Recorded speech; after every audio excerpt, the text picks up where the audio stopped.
Hello everyone and welcome back to Dodge Central. Welcome back to the Foam League. This is the first round of Foam League 1 here at the Coventry 87 Sports Centre. This is the first round of this league following the first round of the Premier League back in January. We've got a great selection of 9 teams here with us today. We've got Bakewell Tarts, Coventry Silverbacks, Floppy Arrows, Fury Dodgeball, Leamington Spartans 2s, London United 1, or Saints, and London United 2, or London Storm, Manchester Honey Worker Bees, and of course, Nottingham Sheriffs. We're about to get started with the very first game of the day here on Court 1. It's Bakewell Tarts against Coventry Silverbacks. Silverbacks over on your left side in the grey, and Bakewell Tarts over in the white and the brown over on the far right. We'll be getting underway in just a moment.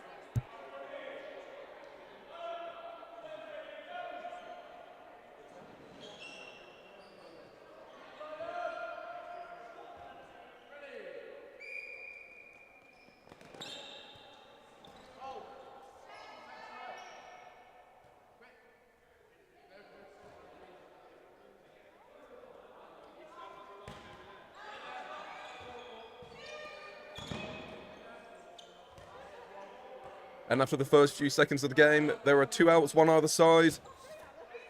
Alex Taylor, I believe it was, heading to the outbox for Silverbacks along with Anton Griffiths. And over on Bakewell Tart's side, I currently haven't got my glasses on, so I can't see, but I think it was Josh Gale. Can't see. Burden now on Coventry Silverback with 3 balls versus 4 balls Wessex 2. Ooh, so close to hitting Mark Gillingham there on his foot. So close. It's going to be Cov again on the attack, coming up now with 4. Very wide. Not ever going to hit him, but Cov don't need anything here. They can just wait this out. Be really boring if they did, but they could. Coming up again. High and wide. Burden now on Wessex. Can they make a hit? Can they do anything? No. They've thrown 2, though, so they have put pressure back on Cov.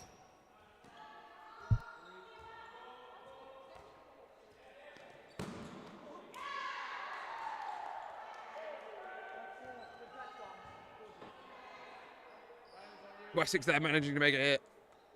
Anything. But it will still be on Wessex, I believe. Wessex now, 4 balls coming up. Some fakes. Corbin just ducking out the way of it. Nothing really needed. Ducking again. Releases high at mark. Nothing there. Burden now on Wessex with 5 balls. Just collecting them at this point. Release again. Nothing there. Now it will be on Cov to throw, even though both teams have 3 balls. Great block. No retaliation. Blocked again. Blocked again. Miss. Throws the fake. Blocked again. He's going to return and retaliate. Retaliates high. Manages to just skim his glasses off. Makes it 2-1 to Wessex in this set, with Wessex 4 balls to throw. Nothing there. Great dodging. Burden will still be on Wessex. Cov have gone up high. Been hit with retaliation for it. Makes it 1 set to Wessex. Not Wessex, Bakewell. There's 2 Wessex players and they're not wearing the Bakewell kit. It doesn't help. I think there's actually 4 currently Wessex players. 2 female, 2 male over for Bakewell Tarts. Only 2 players actually in the official kit for Bakewell Tarts. Fortunately, it doesn't actually matter. No. But, I think it should matter. Completely understandable as to why you might get them confused with Wessex. Especially Wessex used to play in white. That is true. Yeah, true. But now, like most dodgeball clubs in the UK, they're in black. Yep. Like Cov. Yeah. Not really much you could do there. Early in the sets, you can't really move laterally as much. Kendall coming up with a huge fake. You got any idea who guy far left on Bakewell is? The fake Matt Wim? That's Josh Gale. Okay. Another great hit from Bakewell there. Bakewell going again. Another great hit. And a block into Meg Dixon by Kendall there. So Cov very much back into this game from that hit. Just brought them 2 players back. Yeah, good play from Coventry, although still 1 player down. The advantage still in favour of Bakewell Wolves. Nice. Fitting. Yep. Everyone is being very fast and loose with balls in this game. Yeah, It's very aggressive. Yeah, the sets currently it's going a little bit quicker than we used to maybe seeing at the Premier League, where I think a bit more of the experienced foam players like to slow it down a little bit more. Don't quite play it the same way as we might do with cloth. Nowhere near throwing as many as they are here. Oh yeah, 100%. I think the difference is a lot of players here don't necessarily play foam as at a higher level, just mainly due to experience. Haven't really played a lot of it. They might not play internationally. Hit there on Josh Gale, just not really paying attention. But I think because of that, people tend to just default to their cloth routes, and as you say, a lot of 2-ball releases. Another 2-ball hit there. If both teams are doing 2-ball releases, it's not so bad. It's when one team is taking that possession and slowing the game down and making the hits. But because they're both doing the 2-balls, it's fine. Yeah, exactly. If anything, it just means we've got a little bit more of a fast-paced game. Yeah. With outs happening a bit more frequently. Oh, and that's a great shot from Tom Letch. Just a little bit of delay on it kind of took her out of it. Yeah, lovely hit. Now Mark Gillingham, his first time here at the Foam League. In his own against Alex Taylor, Tom Letch.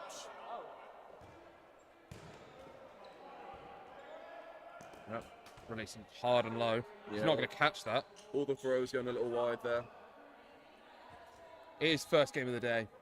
Second set. Players still warming up. We got into the hall a little late today as well.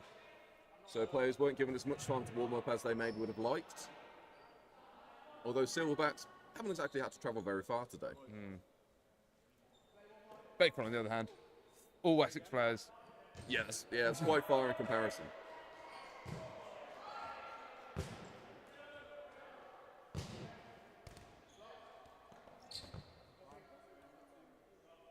Nice cross court, going across his body there from Gillingham, trying to take Taylor off guard. And then a good block against the attack from Letch. Nice and high. Yeah, he's doing well just to take his time with it. Doesn't need to rush it. Obviously in foam, you've got all the time in the world, or at least all the time in the half. Well, Bakewell are also a set up. Yeah, it's absolutely fine at the moment. Another good block. And no balls in hand for Cov now. Honestly, the only reason I would say you'd maybe look at Mark currently and say, okay, he's a bit new to foam, is his throw's a bit inconsistent. Yeah. But otherwise, tactically, he's doing the right things. He's controlling the set. He's keeping Coventry pinned back. I think it's helping him a lot that they're playing very clothy. Yeah, they are. But they're playing so, they're playing safe. You're not seeing many 2-steps. Oh! Honestly, I think that was possibly a bounce just before, due to the way it then popped up off the foot. But potentially could have been simultaneous with foot and floor at the same time. Either way, you nice get throw. calls either way as well. Oh yeah, it's not. Absolutely no fault to anyone. Tom Letch takes it well. Gillingham slowly getting his iron on these throws. They're looking a bit more dialed in as we go. He's had a lot of throws to dial him in with, to be fair. That's true, yeah. And it's another great hit into Taylor. Cov getting punished for basically releasing balls and leaving themselves open.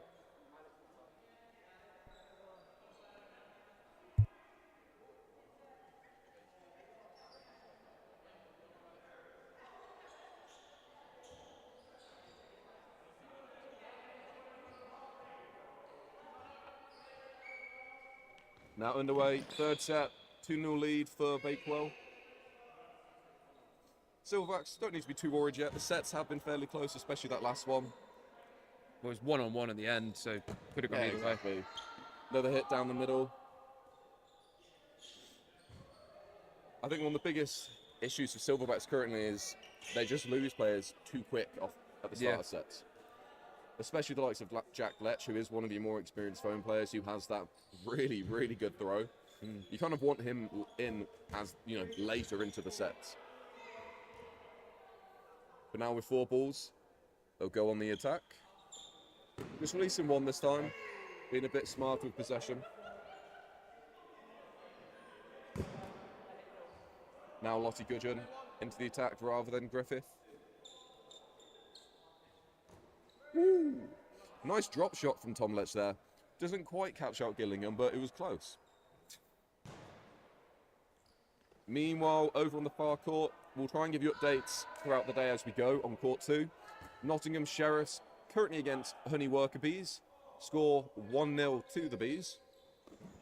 A pretty, to be honest, pretty strong Bees team today for the twos, with the likes of world champs player Matt Wheel over there. Oh, yeah. Which surprised to see. Yeah. But definitely bolsters that squad quite a lot. Gives them much more of a chance during games, but also gives the players, an experienced head to play off of, which just helps them develop more as well. Yeah. But currently, back to this game. Great retaliation. Yeah, flurry Another of great praise hit. there. Jack Letch out, Josh Gale out, and then, of course, Mark Gillingham hit out on the end from Tom Letch. Good throwing all That around. went from teams being very hesitant to make those throws to all of them going for it. As soon as one of them went for it, it was like Yeah. a domino effect.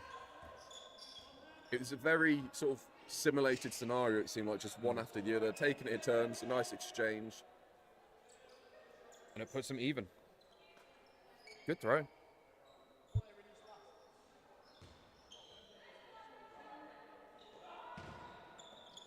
Ooh. Nice throw from Ward there. Cross-court almost gets the back shoulder of, I'm going to say you know his name. Who? Over on Bakewell's right wing right now. Damon Johns, maybe? I don't know. We'll go with that. That's dropped a little bit too early. Good fake to get the ball back though.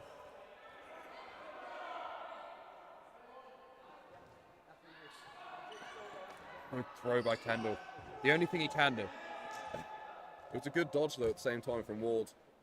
Trying to get the counter off at the same time as Kendall threw. But he gets nice and low under the attack. It's given keep one was called him Wessex. Yeah. Great hit. That did give them 4 balls. They did release 3 on that, but in this scenario, like you're giving 2 players a load of balls. The most they can throw is 2. Yeah, Marino, it was a good hit to get out.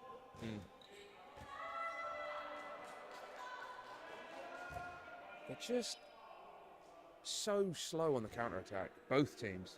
They're so hesitant with it.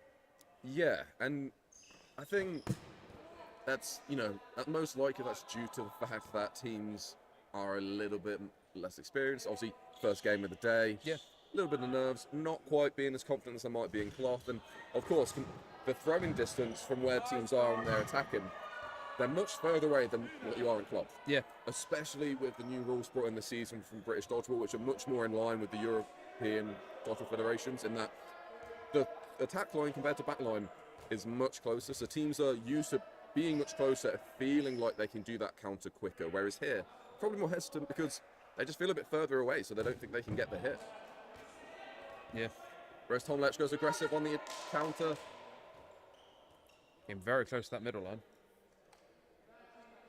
Yeah, you find a lot of players here play with lines quite a lot, especially because, as we say, we're used to that neutral zone in cloth.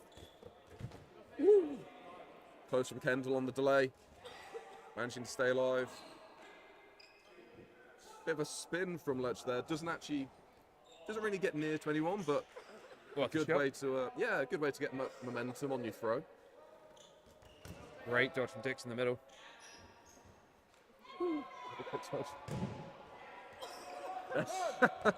Yeah, Bakewell players trying to look for where Letch's ball went there. Perhaps trying to suggest to the referees it was mildly invalid. But I don't think we're going to be seeing any of those called anytime soon. Letch is also spending a lot of time not looking at the other team. You can hear a lot from his retrievers of eyes because he's just looking the wrong way. Yeah, I'm not sure if it's confidence or... Well, there's some confidence. Takes the catch. Jack Letch back in, and it won't matter. He does it on his own. Kendall taken out on the score. Deficit reduced slightly, 2-1.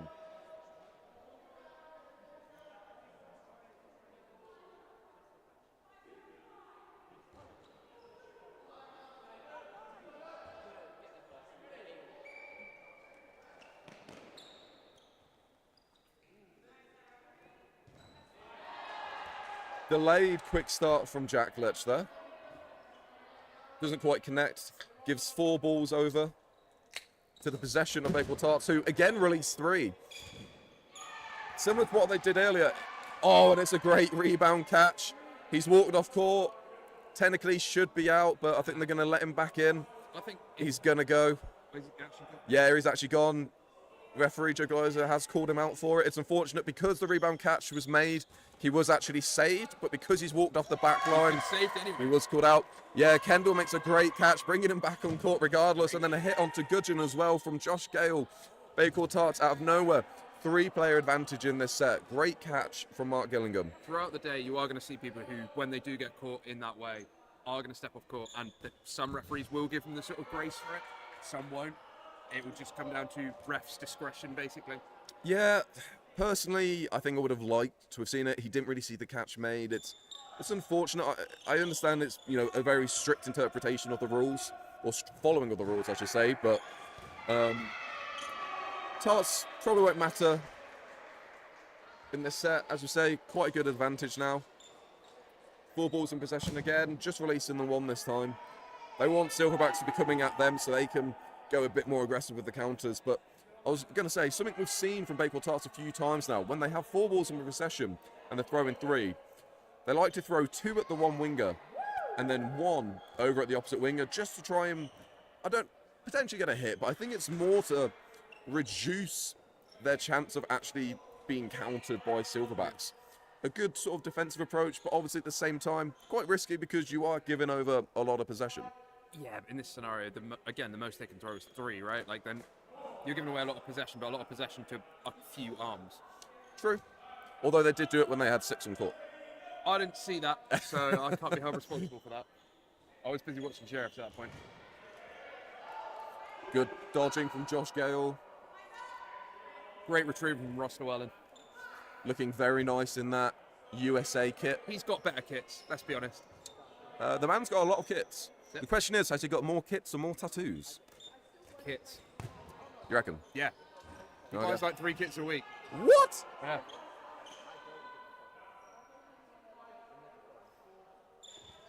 Oh, that's a great catch from Dix. Ward goes with the sidearm slingshot, but it's a secure from Dix. Doesn't bring anyone back in because there's already 6 on court, but it does reduce Silverbacks to 2 players now.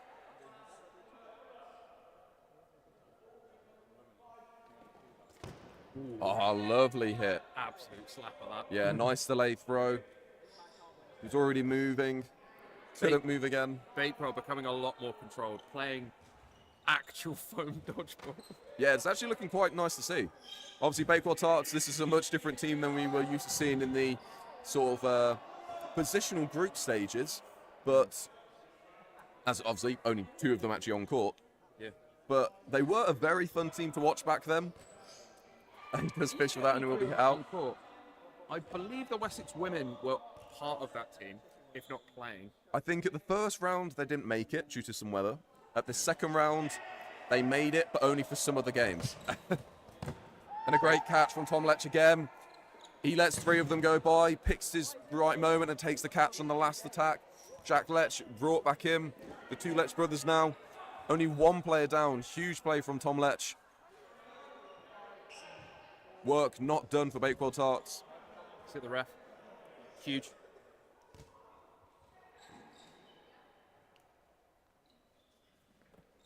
Single from Josh Gale, blocked away easily by Jack Under Lech. retaliation.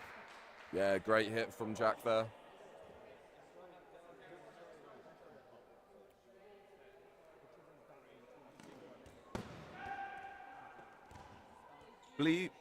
Oh, I thought it might have bounced, but both Bakewell players will take their outs. Even Lech seems to be Yeah, calling it as shrugging well. a little bit. He wasn't too sure, but he's not going to complain realistically if that's what's called. The score evened up now.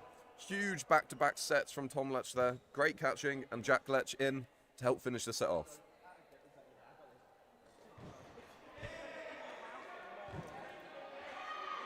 Sheriff's Bees game. I'm waiting. Right. The Sheriff's Bees game, 2-1 to Bees. Closer than you'd expect, really.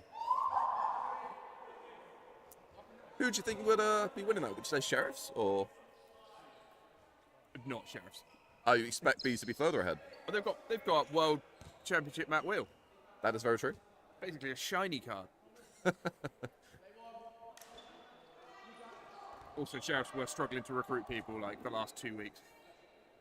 Yeah, actually, now that you said it, I look over at that team and it's not quite the regular players we saw last at the sort of the first half of the season. They do have traitorous Alfie. Yeah, they have bled players massively to the Turtles who are up in the Premier League. Vicious recruitment, that.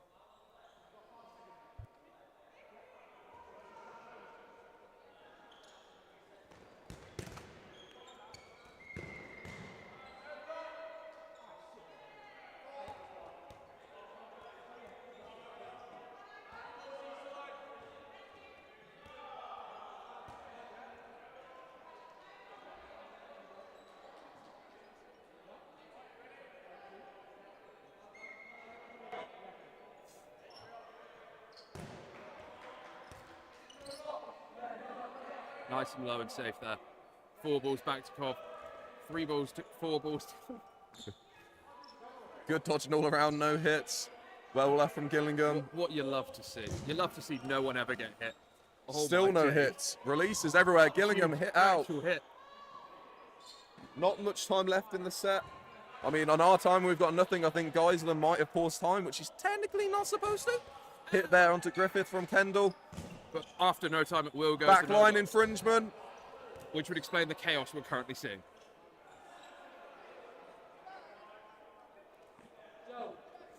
Oh, we have gone. Yeah, I think you are correct. I think we have gone into no block.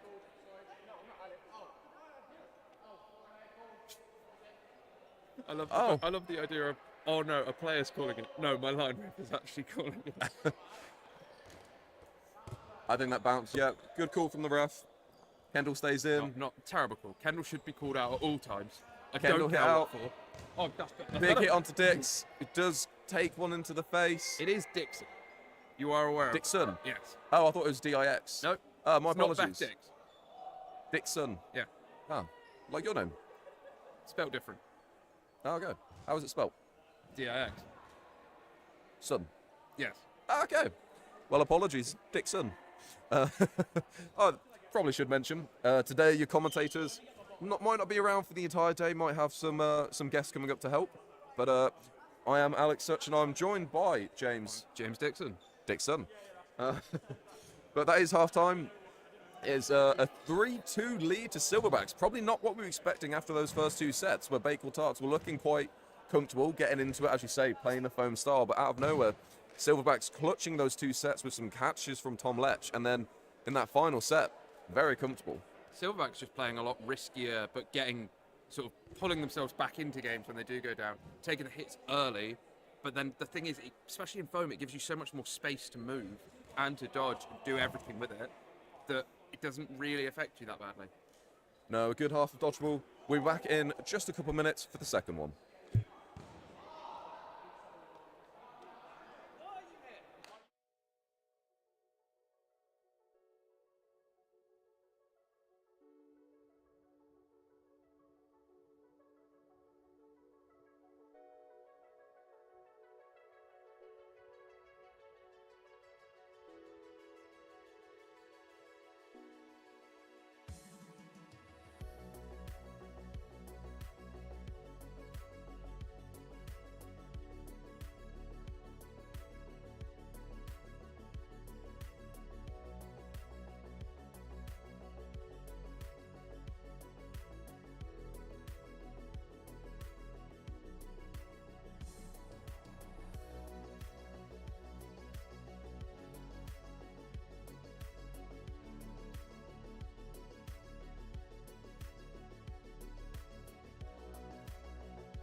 And we're back with Cov versus Bakewell with Cov 3-2 up.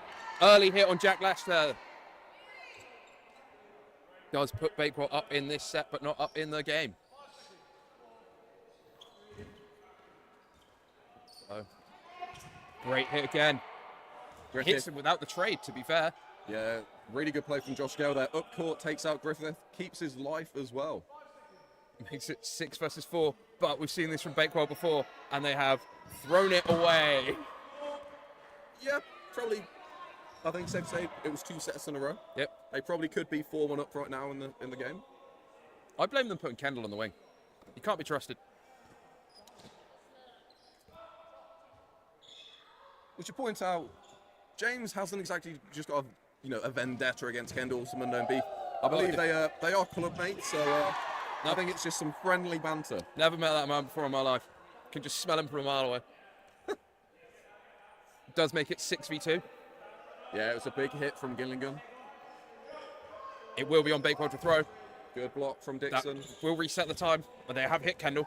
An easy hit, really. Yeah, Gudgeon hit out as well. Fishes for the catch and able to secure it. A lot of work to do for the single Silverback over on her own. Not impossible there. No, And also, impossible at all. if you're Cov, just wasting the time is still a good play. True. Can she do it for a further 18 minutes, though? No, thank God. No, Thank she God. can't. I'd have gone home.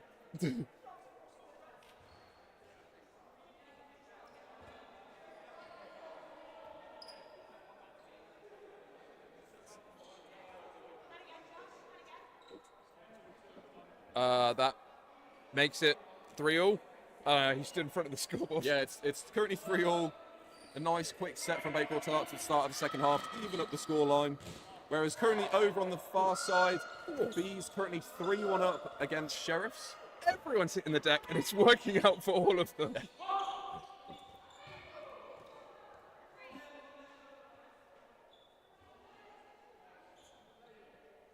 Both teams with 6 players. 4 balls for the possession of Silverbacks. Great faking by Kendall. Great hit by Kendall. Oh, jumps a Incredible little play. too far. A little too far. It was a great hit though. Gale and Taylor somehow surviving over on that far side. Doesn't even want the catch. What? I think he could have got that without jumping off as well. Zero pressure on him. Dude's got quite long arms, could have just reached for it, but it doesn't matter. Takes out Gale on the release and gets another hit for his efforts as well. The ice call not helping there. No. Rarely done. Out of nowhere, Tarts suddenly down to 3 players and a great catch from Jack Lech. Good. And another hit. And Cover back in it. And Cover for the set. Cover very much back in it. That was, I think, that set might have been less than a minute. What just happened? What just happened was great play from Silverbacks. They're fired up. That reminds me of a horrible, epic rap battles of history. Where it's like, go on and get fired up. I'm a little bit unwell, apologies. Anyway. Great hit. Yeah, the quick stop from Josh Gale, unable to connect, whereas Jack Lech gets a really nice return.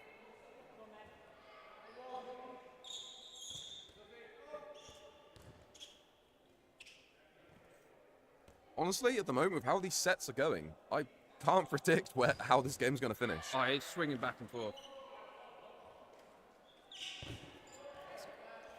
Great trade. Yeah, really good trade. For a second, I didn't realise Ward was out, so I was like, why isn't he hitting him?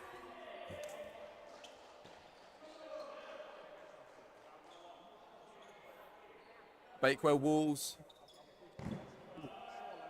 with a lovely single. Great noise.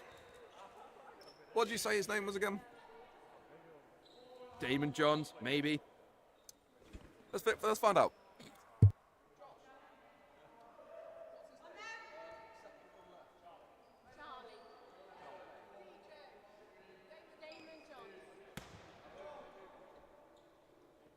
So James was spot on. It is Damon Johns.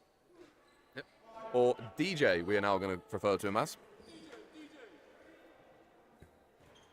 I feel like I'm going to be forced to make an edit now Yeah. of pretty DJ. much. Get some disco tunes. fine. Disco ball above his head. Can you just make a Ross Llewellyn forward streaming edit? I Really can do. appreciate it. If you want, I can just get the camera to follow him. Oh, I'd like that. Oh, We don't need to see foam dodgeball, do we? that and James Fowler eating bananas. I do have a collection of those photographs, much to his displeasure. Right, that's DJ back on the ball now, along with Gillingham and Kendall. Gillingham unable to make the hit. Good dodging from Lottie Goodham. Just steps to the side. it will be on Cov to throw, I believe. They've called yes, Cov it to is. throw. Cov to throw. No, when it. Literally not even the same postcode as him, but it's fine. Doesn't matter in foam. You're not getting invalid warnings. No. 2-ball release. Tom Letch managing just to get under both of them. That was that.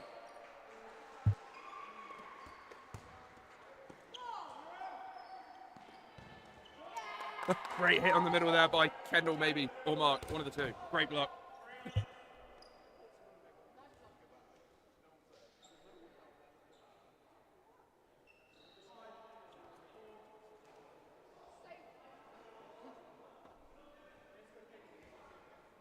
That puts Bakewell a player up, Yeah. but balls down. One player up.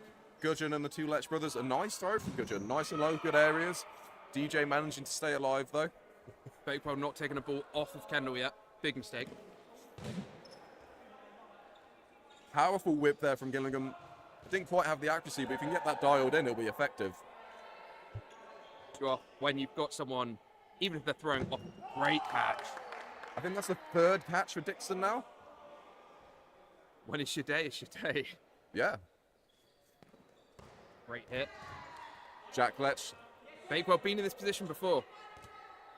With the other Letch brother, maybe. They have, yeah. Can Jack make the catch? We saw him make one earlier in this half. Can he make another? He has been training a lot with England Lions. Not officially in the squad for Euros yet, but he is training with them, so there's potential. I imagine. Good growth. Not much you Yeah, can if he do plays about that. anything like that, he's not going to Ireland.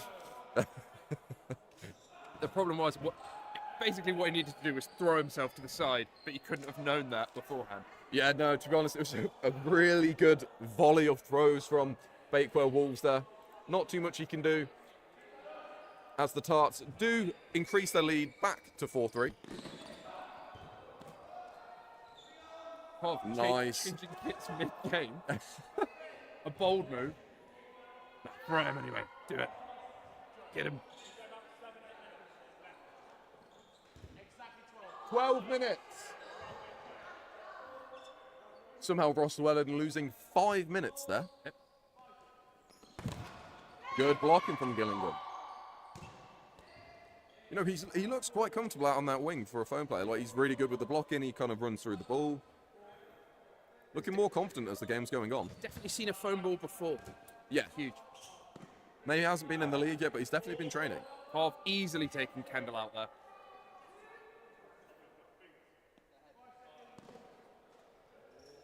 Floater just wide. The Bees versus Sheriff's game is 3-2 to Bees. Great block. Great hit. DJ in the middle there, punishing on that post throw. The one that's not a pre. And again, 2-ball release from Bakewell. These have been so effective for them. Yeah, now they've got their eye in, they're working so much better. Yeah, Jack Letch taken out, just 2 players less for Silverbacks. Doesn't matter if they've got 4 balls. As you said, can only throw 2 at any one time. And Cov, especially at the moment, are only throwing 1 a lot of the time. Yeah, they're a much more slower approach than Bakewell.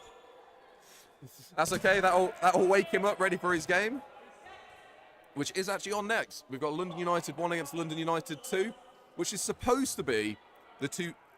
Each team is a mix of London Storm and London Saints players, but realistically, it is just a team of London Saints and a team of London Storm. Yep. Which made all of my graphics incorrect for the first half of the season, because I felt like I was lying to people.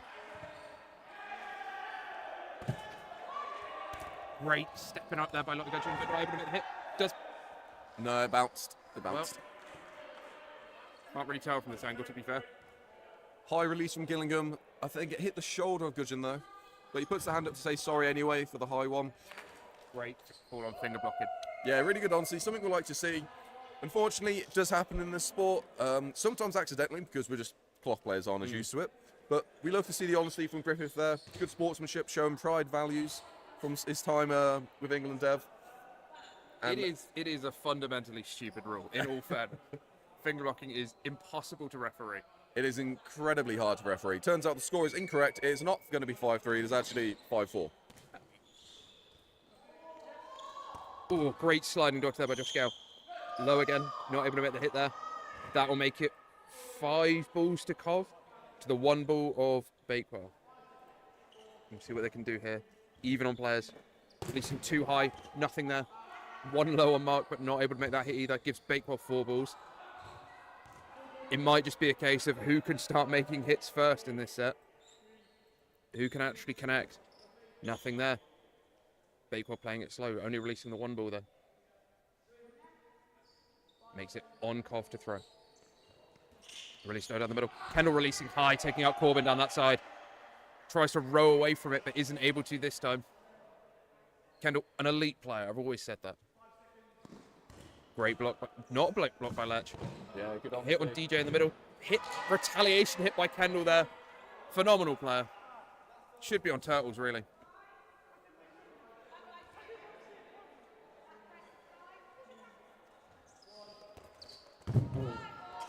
Almost floated all around him.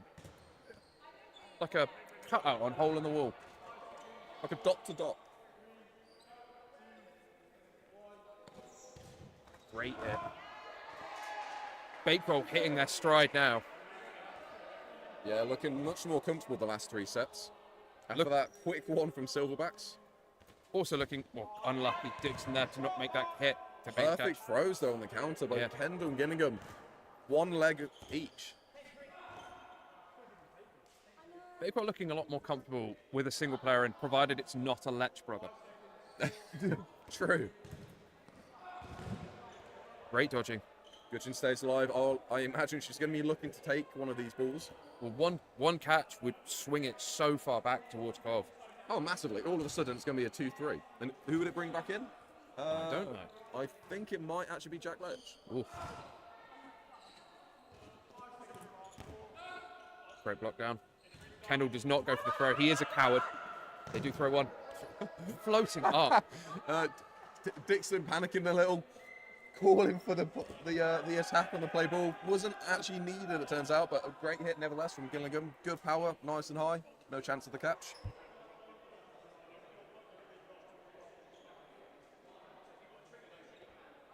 That does make it 6-4 to Bakewell in this close game. You can Bakewell kind of deserve that maybe. They've been sort of unlucky in some sets, but probably worked out overall. But that makes it 3 balls apiece, 6 players apiece. Quick start, irrelevant. Gillingham goes to the throw, doesn't manage to take out Corbin there. Lech goes to the throw, doesn't manage to take out Gillingham. No, it's nice though, nice and powerful just on the outside of Gillingham. Very easily could have hit him. Great hit down the middle. Unlucky to... Great block. Oh, got hit on that. Yeah, nice hit from Ward there. Changing his target after Griffith was successful in getting his hit.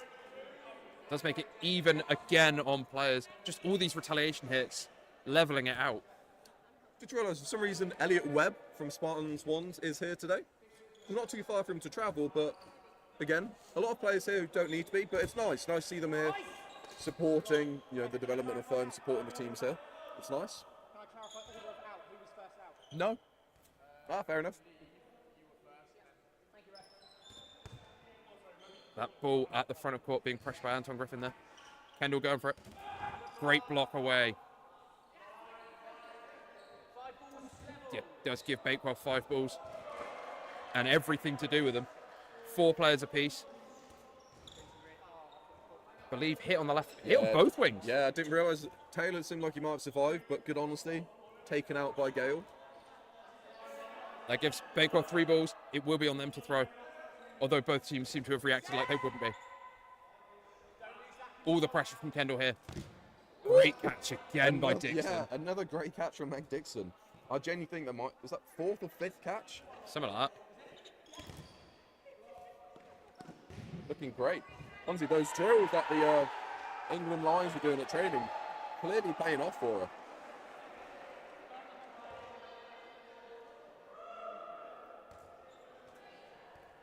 Safe throw from Gudgeon there. Alec Webb destroying the scoreboard. Vandal, only reason he's here. Bakewell throwing safely. Bakewell do not need this set. They could just play it out the entire time. No, only 4.5 minutes left. Realistically, if they burn another minute or two from this set, it realistically puts them 3 sets up. Yeah. I don't see Silverbacks bringing this back in time. Also, this early in the day as well, just saving your energy for actual games you need to win. Massive, yeah. I mean, every team here today is going to be playing 4 games. Yeah. That's over the course of 9 hours. That's quite a lot. You almost have the incentive to... Oh, great hit. Just too lazy, really. Yeah, a little bit too relaxed. I think might have got him in the crotch area slightly. Good hit. It definitely did, apparently. That does put Bakewell 7-4 up with, what, like 4 minutes? 3 minutes? Yeah.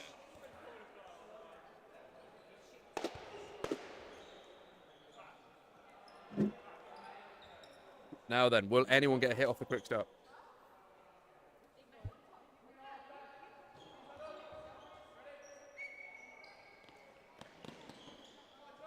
Bakewell coming up. It is on Bakewell to throw. Great block.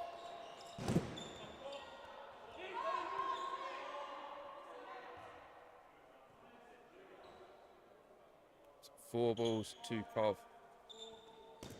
Ooh, not able to catch that one. Realising, yeah, she could have got out of the way, but I think after the numerous catches she's already made, she probably wanted another one. Probably will.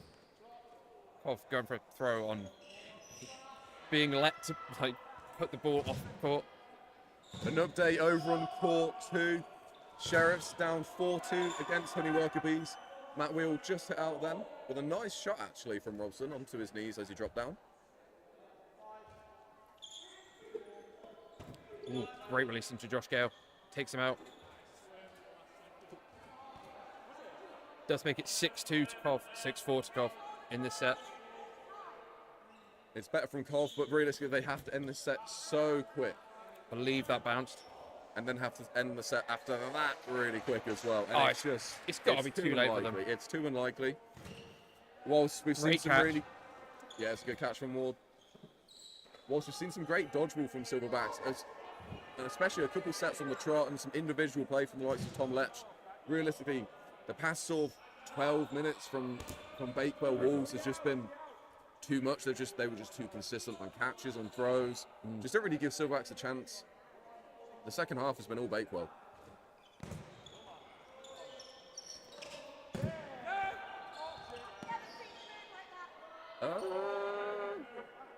Has he rolled that ball? What's the ruling in? I don't know, being invalid maybe, but Yeah, which would just be a 1 ball over, wouldn't it? yeah. Nothing there. Does give Bakewell 4 balls. If that one stays in. Latch knows he needs to try and end these sets. Goes for the catch, doesn't quite make it. Silverback still 2 players up. Woo! Taylor almost takes out Gillingham, but good restraint, a good hold, manages to keep himself alive. Set difference could also be huge in this league. Massive, yeah, massive. Seeing as every team only plays each other once, 8 games across 2 meets, set difference is huge. Gives Bakewell 4 balls. It's absolutely fantastic ball retrieving from Ross Llewellyn. Blocked away. Blocked out the way. Gillingham, honestly, his throw throughout this game has just been getting better and better, more dialed in. Lovely across his body throw onto Griffith, taking him out. Good power, good accuracy. He's feeling confident. He's windmilling. What arms he going to go with? Ooh. Taylor getting the hit. There's 2 players left now. 1 Tart, 1 Wolf. Again. Bakewell will know though, all they have to do is wait it out. Oh, massively, yeah. I mean, currently there's 10 seconds left until an open. Yeah. This is basically academic at this point. Yeah, Silverbacks haven't got any balls in possession. This will definitely go to no block. 3 balls apiece. I was honestly half expecting Gillingham just to whack the crap out of Interesting.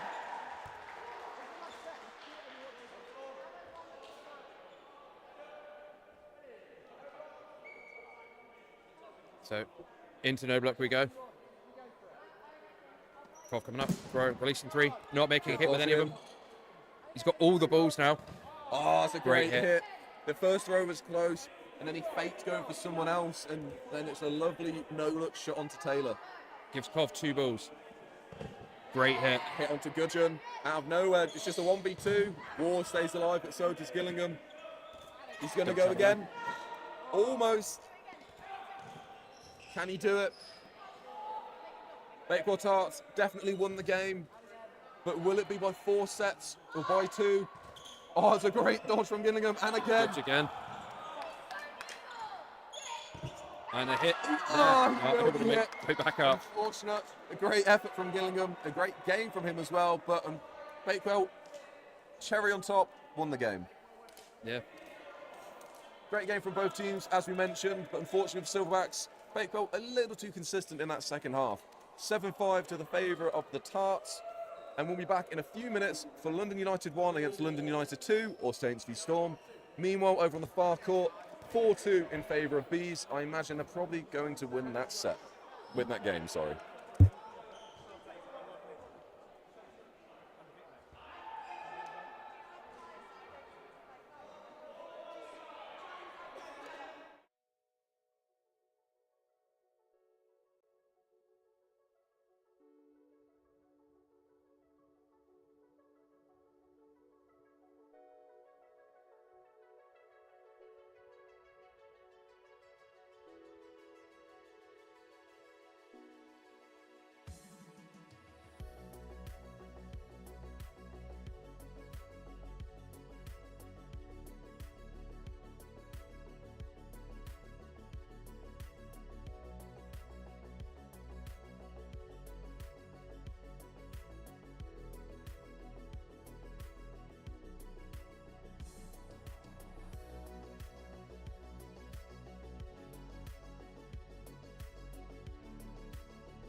Good morning. Welcome to Dodgeball Central's coverage of the UK Foam League Division 1. This is the bottom of the foam dodgeball pyramid. Today we have London Saints versus London Storm, formerly known as London United 1 and 2 respectively. Joined here with James Dixon. We'll be referring to them as Saints and Storm for simplicity purposes. For obvious reasons, given that they are Saints and Storm. United because the league's player switching rules are quite strict and this allows them to freely swap players between teams.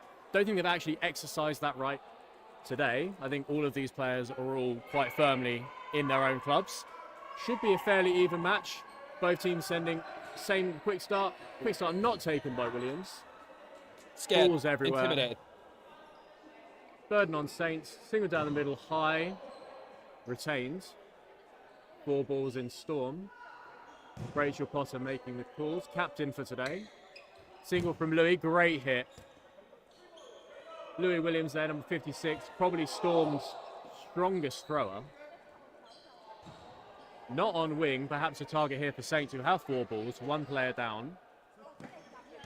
And a hit. There we go. Take out Lou Williams, Is that- probably Storm's strongest Is thrower. that ball knowledge or what? And they've retained the ball as well. Even players, 4 balls. 1 ball I'm expecting here. Fakes a hit. A second ball coming. No. A counter from Will. Not sure that was the play. Burden was still on Saints when Will threw that ball. That's Will's shoe there. Former England. No knee pads. Doesn't need him. Single ball high from Abrahams. Saints still have Burden. 3 balls up in players. They Haven't do not. seen they the do- clock. There we go. Pennies dropped. Single wide. Cross goes for retaliation opposite, not able to make it. Back to 3 balls. 3 ball defense really is strong if you can utilize it. Terrible blocking from Woodgate. Great blocking from A Ransom. suspicious block from Ransom. Incredible. Not called. 4 balls again. Storm really should be trying to retain this third. That looks very close to Hayder. Nothing given. Single wide. That's a better counter from Storm. Saints very happy to take their time here. Single just wide, closer. Good fakes. Great Great shot hit, from too. Will, but The a trade. nice trade. Yeah. Saints will take that all day. Yeah, when you're up in that many players, a 1-for-1 trade, the maths just works in your favour. Nice pressure from Abrahams there, really nice. Burden back on Saints.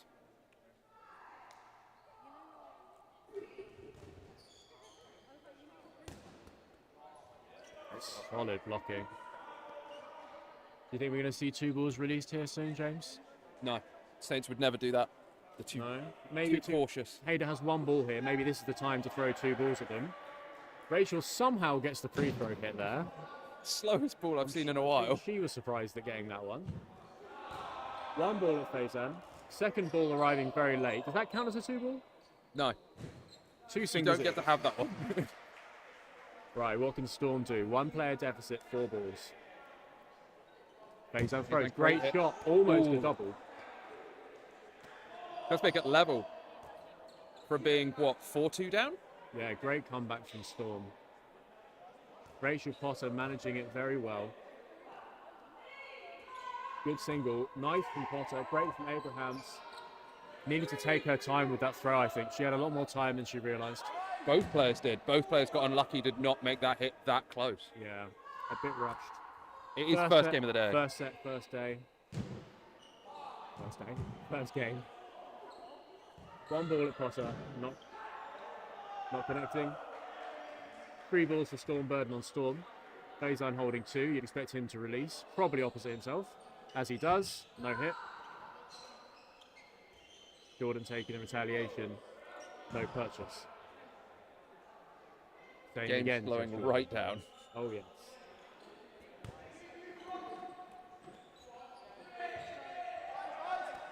Unlucky to not make that catch. Good hit by Potter again.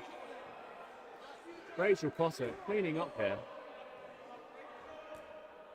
The experience she's bringing to this team, I think when she put her foot down and sort of organised the ball possession for Storm. I think that was the catalyst for their success in this set. Which forced Saints to just go to single balls. Yeah. I think Saints should have been more aggressive when they had that big player advantage. Thrown a couple of doubles, back themselves to make the hit, and kill the set. And now they're paying the price. But don't count Jordan out here. Fantastic catcher of the dodgeball. In cloth and foam. Throw a little wild. Bird are now on Storm though. They will have the opportunity to counter on this. Or he might just look for the catch. What's he going to do here? Jordan goes down. Ball, and he's Great gone. hit. Potter again. That's at least 3 hits in that set for Potter. A wealth of experience she's bringing. Back-to-back World Championships has represented England and GB respectively.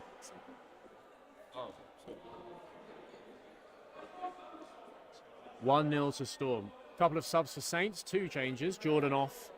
Rachel Brandon off. James Brown, Kiri Dunn on.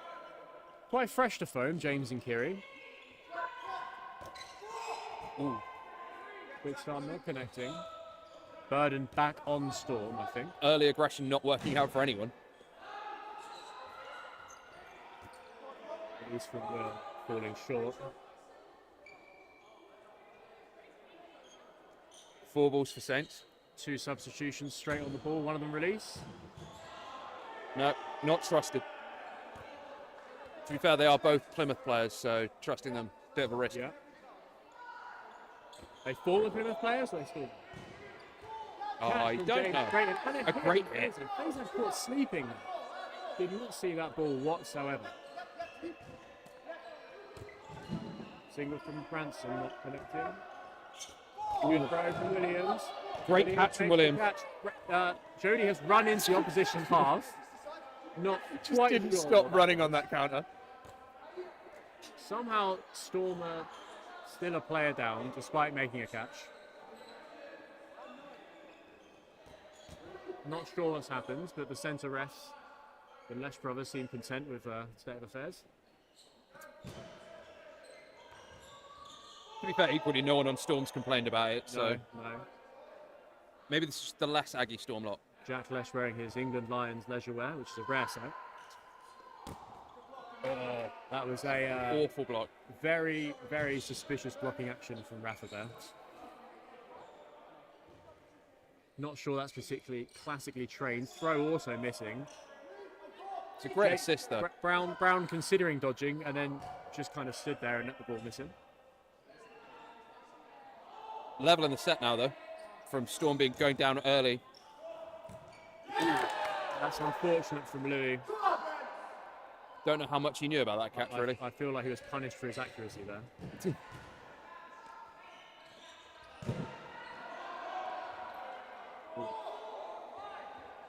a good effort on that throw, just unlucky to put it a little bit too high. I think when you have a wall behind you, you need to make sure you've got that ball before you start releasing things. And Rachel's gone. The Storm carry gone. Well, for last set, absolutely. So what can Jack and Will do? Great hit from Will. That's what he's so good at. He's so agile and nimble. He just closes the gap. What he lacks in strength, he makes up for in agility.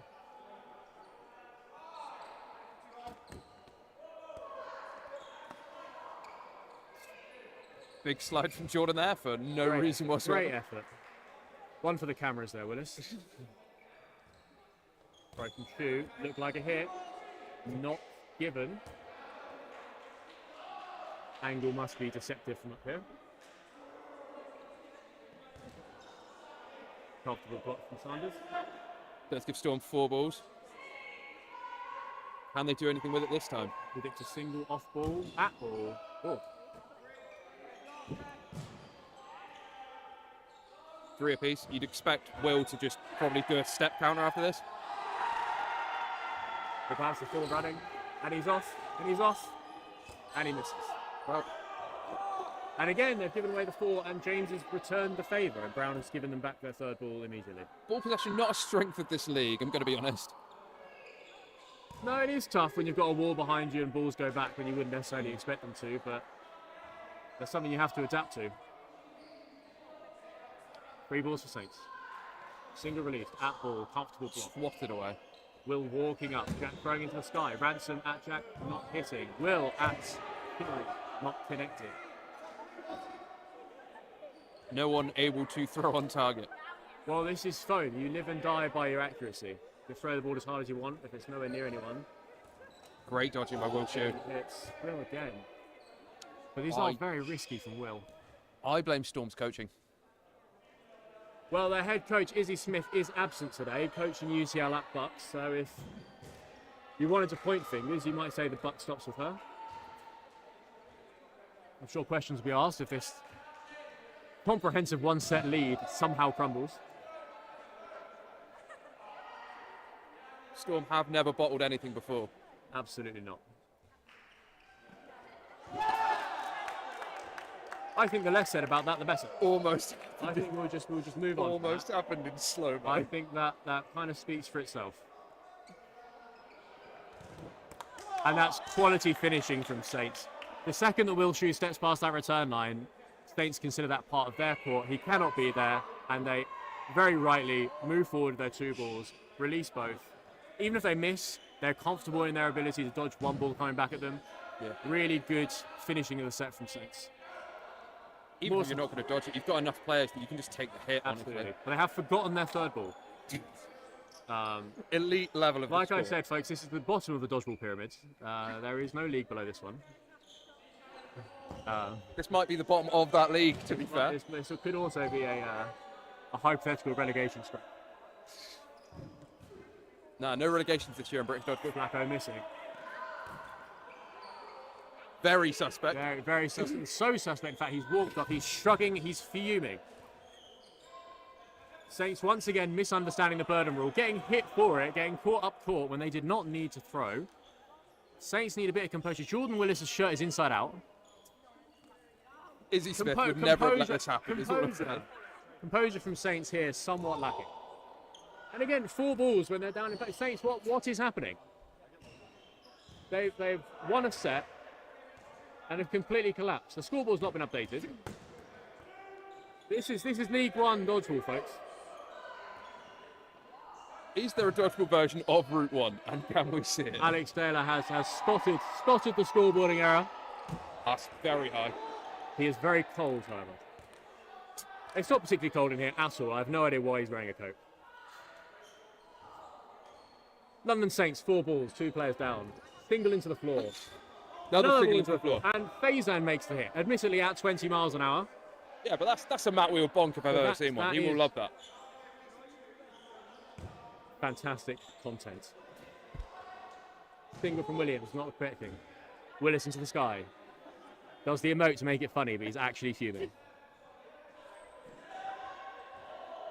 Single from Storm. Great hit on the Good hit, shoulder. great hit. No from emote Faizan. this time. Really good stuff. Who's standing up court? Collecting the 3rd. Are they going to go to 2 balls here? No, single from Woodgate. Great catch by ball retriever. Best catch we've seen from Saints all day. From both teams, I'd say. Nah. Maybe. I don't know. 4 balls. A double from Saints. Rachel could have held that ball, then had 4, and it would have been a very safe and easy double. Yeah, but Rachel has been trusting her arm. She has been making some great hits on people that weren't looking. That is true. Williams single. Great trade from Flacco. Really nice. Trade. Great timing. Sorry, yeah. She didn't go out. Sure.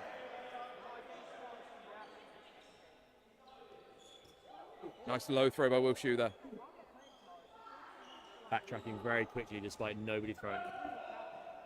They've got to be ready. Great dodge. Hit on Potter. Storm are being caught up court. And again, Jack's charging up there. He's just seen 2 of his teammates get hit in exactly the same situation. What is it like to watch Storm bottle it from the sidelines rather than being on court? Well, London Storm have many teams, of which I'm only part of one. And they're all the same. Are you not also part of their mixed team? Part 2. Jack just caught on the foot there. Could have moved his foot, instead tried to catch one that was on his toe. Reduced the deficit for Saints for 3-2. Great 3-1. Fantastic shot from Great Hayden hit. on the toe. It was Rachel in the first set. It's Faizan in the 3rd. Storm now with 4 balls. Burden very much on them. I would release all 3 here. And they do, and they make the hit. Quality coaching. Good call from Will Shue there. Great accuracy from the 3 on court. Made it almost impossible for Brandon. 2-1 Storm. 5.5 minutes left in the set, so we'll probably see another set. So Saints could get level pegging. Saints seems to be rotating players every set. Now Abraham's on for Dunn and Ransom on for Flacco. Rotating players, not rotating shirts. Ransom's shirt also still inside. Saints have a bit of an issue with this. Storm yet to make any changes. Guy Lavelle and Duncan Bissett still awaiting on the bench. Another terrible block from Abrams London blocks Saints. into again. That's the second set in a row. Saints not really blocking down or forwards, but maybe they're trying to feed catches to their teammates. I don't know. Sanders He's shot blocked up. That is Another different. block.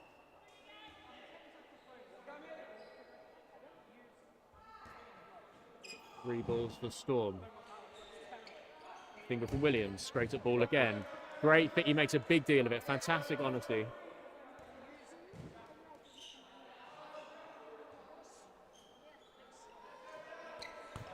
Nothing there, nice and low. Great dodging. Lots of people missing. Right here in the middle. Saints down to 3 now.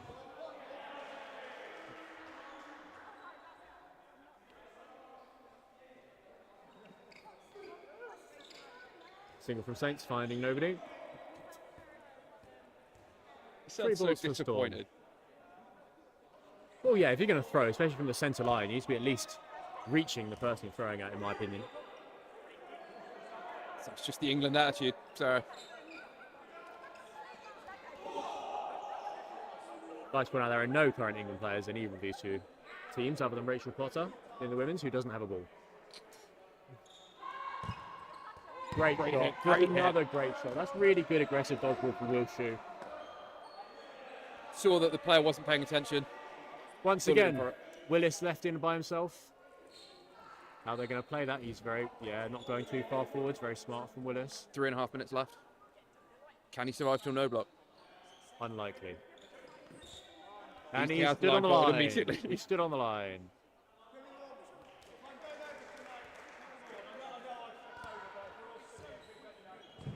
And Jordan's blaming his teammates for him line faulting. If there's anything they could have done to stop that. To be fair, one of them was dressed as ball retrieval, which is probably pretty He confusing. went nowhere near the line, then stepped on it, and that is somehow his team's fault. 3-1 to London Storm. London Saints, for the first time since the first set, all shirts Oh, the right way out. Will they go an entire set without blocking into a teammate? Specifically, Charlie Abrams, who's been hit twice on the same thing. Charlie perhaps needs to be looking at our own teammates more than the people throwing balls on the other team. Far greater threat to her life. Both teams unsure of burden. Storm approaching. I think that should have been on Saints, I'm pretty sure. It's an elite reffing team. One of them is an England player, I think. I'm not sure. Yeah, maybe. We'll find out. At least he doesn't have a monogrammed bag. It's a nice bag. Three balls to Storm. Single, not finding anybody. Abram managing to dodge both the hit and the block. Good dodge from Woodgate on the back track. Hop shot from Faizan. Go Risky. straight for faces. Risky. You need to hit those. Who's dead? Great catch by Potter there. Fantastic catch from The Rexy. Potter hard carry is back. Minute 50 remaining. Great shot from Shue, the former England man.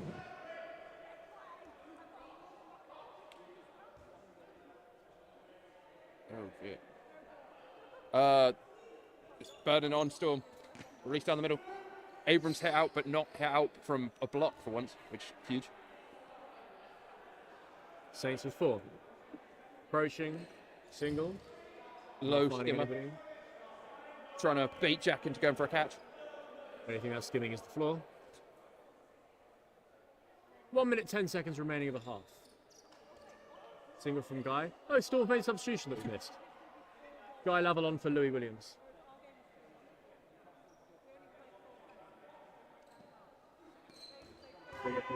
Brown not reaching the back line.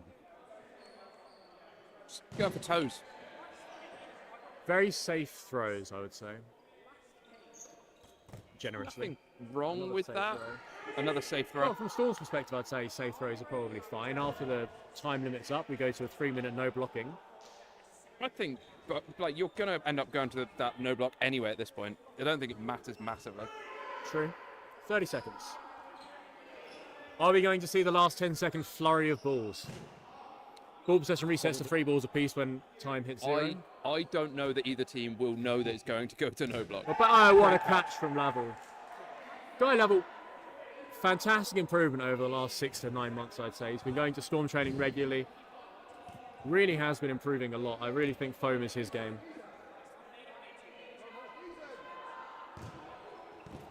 Great hit. Great hit. That's time. They'll go to no block with Storm 5-3 up. 2-player advantage to Storm. No blocking at this level, often the great leveler. No one really knows what to do or how to play it. So we'll see what they do. Half the players have the balls on the ground, half of them don't. I think that's on the ref. Oh, they all do that. Now they all do.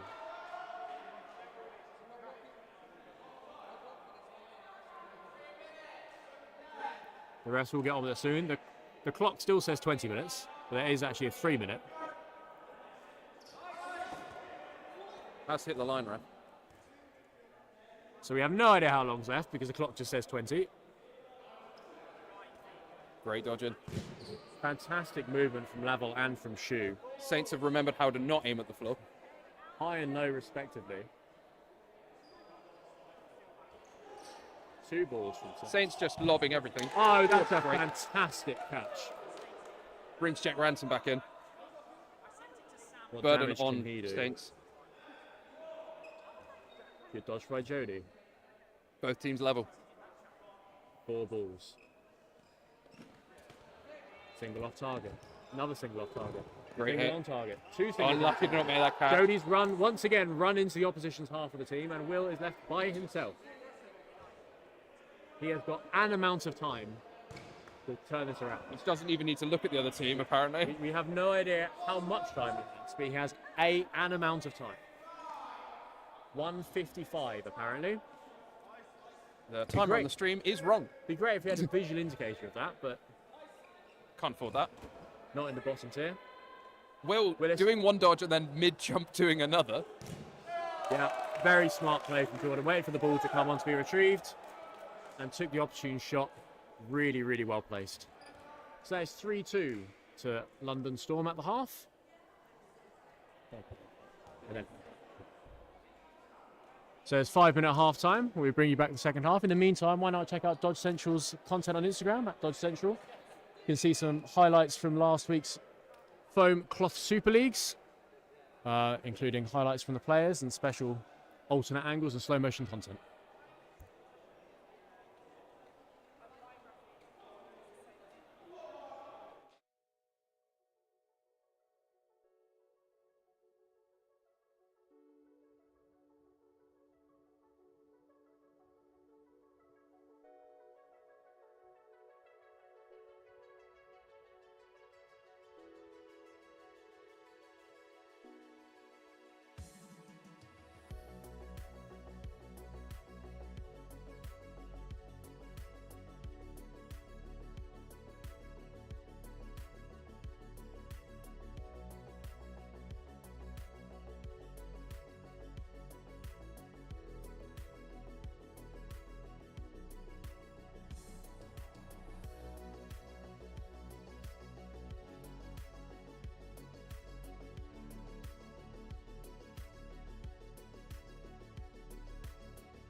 Welcome back to London Storm versus London Saints. The score is 3-2 to London Storm.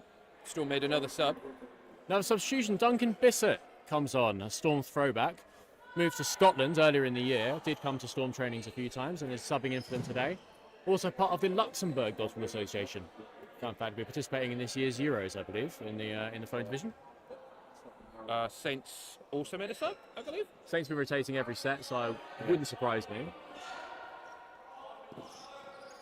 No idea if that was a false start. Burden is on Saints. They elect not to take it. Why would you? You're down in the game. You don't need it. Single from Flacco. Great block. Clear block. Jordan trying to claim the hit. Techers from Fazer. Oh, unbelievable stuff. No one has punished that for some reason. He was allowed to do it. Great Fantastic shot from Willis. Jody hit out this time, not running over the centre line. It's perhaps not the wisest target selection from Saints.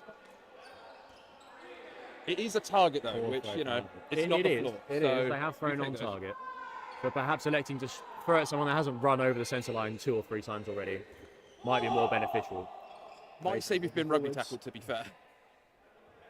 Self-preservation. 4 balls for Storm, 1 player.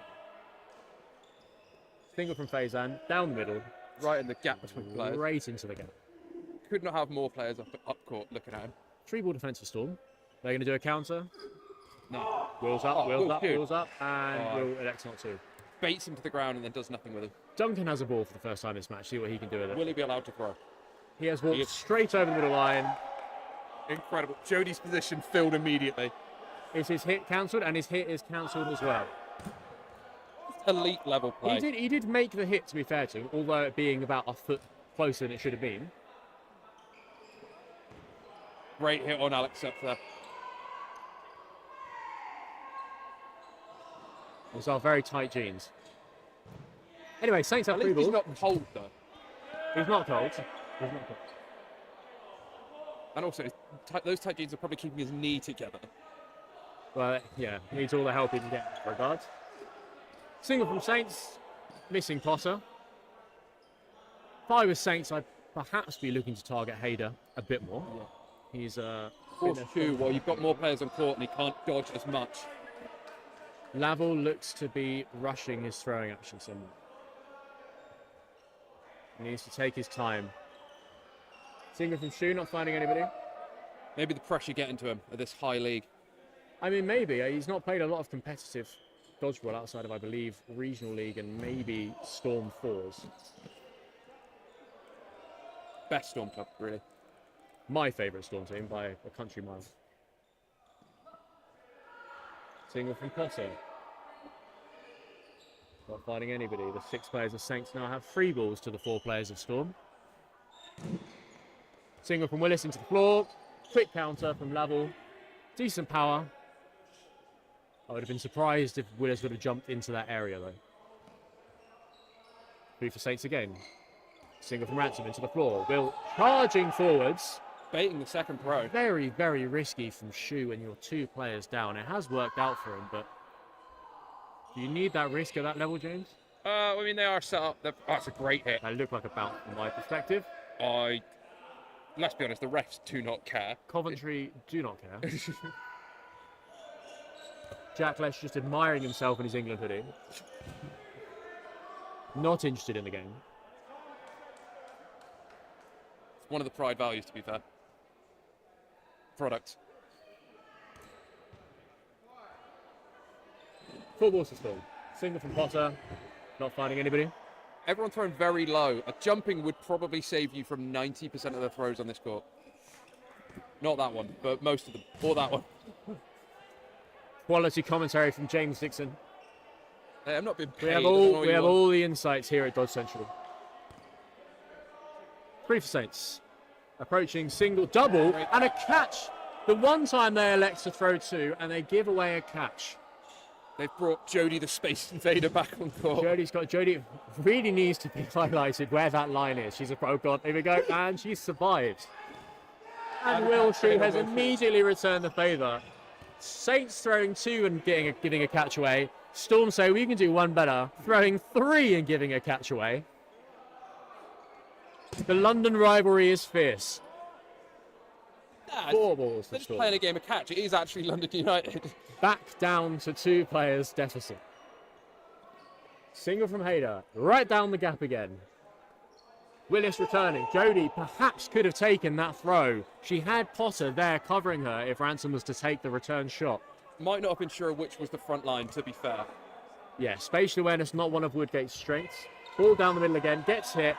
Maybe that's why she didn't take the shot before, because she had no faith in Rachel being able to take the cover shot, as demonstrated right there. Did go for the retaliation, which, you know, Yeah, and as a player, you love to see it. You want to see yourself being covered if you're throwing, but, you know. You also want to see them get hit. Yeah, well. 15 minutes remaining, not that we're counting. Saint single from Flacco into the outbox. Hits Will Shoe again. Faison return into the net. Free for Saints once again. Burden is on the 6 players of Saints, untouched so far. Will they throw 2? Nope, didn't work well for them last time. Another rather soft retaliation from Storm. Not really their strong suit. Ball into the sky. Ball being allowed to roll across. Neither of these teams particularly aggressive. I'm not sure if that was allowed or Louis just didn't want to run after it. Single from Storm. That's poor from Rachel. She holds herself to higher standards than that. Perhaps half looking for the catch, half looking for the block. Needed to commit either way. Either way, she's been put in a very difficult position there by being so many players down. 5 balls for London Storm. Guy and Faison approaching, deep in thought, concocting their call, and throwing 2 balls at nobody. Straight out the training ground, that one. Saints once again with 3 as they found themselves most of this set. Single from Jordan, fairly Great decent. hit. Really nice aggressive hit from Guy. Puts it straight through his block. Reduces the deficit a little bit, but Flacco. they're going to be relying on those 2-step counters. He will be thinking he should be blocking that ball. Well, he hasn't blocked into a teammate, so, you know, take that as a win.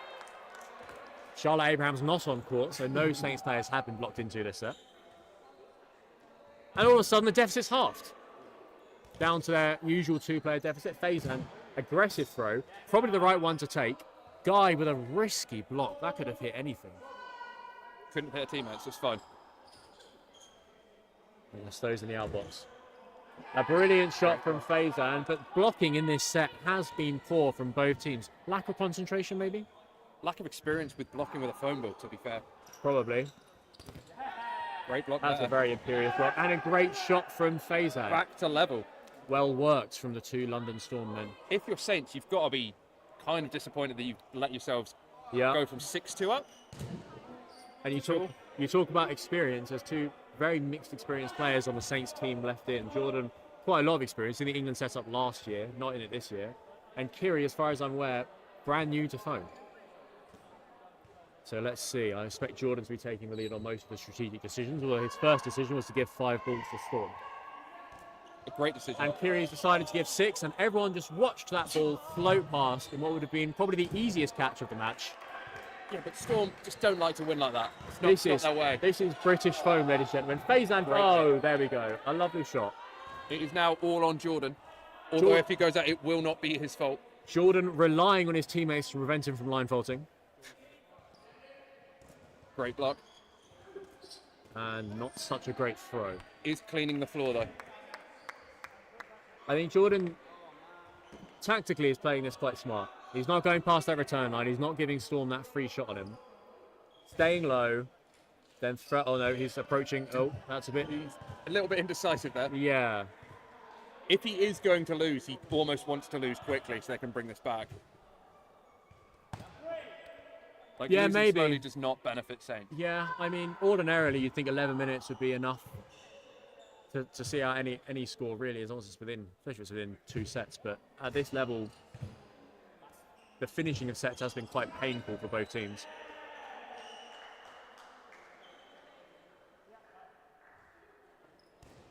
Single from Faison. The Storm boys determined to always have a ball in their hands. They do not want to give Jordan that free shot. And if that means they're only throwing 1 ball, that means they will only throw 1 ball. it does also mean they are always throwing from the player who has 2 balls. Which they will understand is fine. They don't mind if they know who's throwing, as long as they're keeping safe. And as long as as long as it isn't caught, you're kind of all good. And they're throwing very safe areas. They do not want to give Willis this catch. Willis also throwing safe, really. Yeah. I think Willis is more throwing from a safe distance in that he doesn't want to give. That's a loss of control, surely. Hello? And once again, the Coventry line refs are disinterested with making any kind of decision. To be fair, the other game is 7-2 that they can't see. The England hoodie does look fantastic though, Jack. That's, from this perspective, it really did look like a disarm, but perhaps the No, refs are I seeing think- something that I've not. The claim is always that he dropped it before, right? Um, It's a lie, but it is the claim. It is. That was definitely what he was claiming. Not sure, but he is approaching the line, and his team are not saying anything. Very nice delivery from Lavelle there. Great block there. Managed to keep hold of the ball, huge. Storm really happy to see out the time here, although Faizan is indicating he wants him to press up. What a lovely take from Louis Williams. I can give you my personal guarantee he will never do that on court.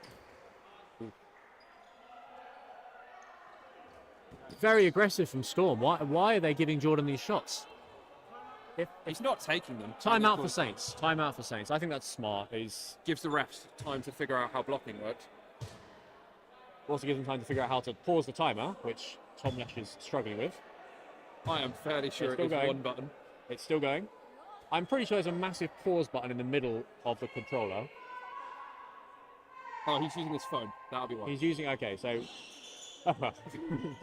Screw us, I guess. Yeah, we'll just guess how much time's left.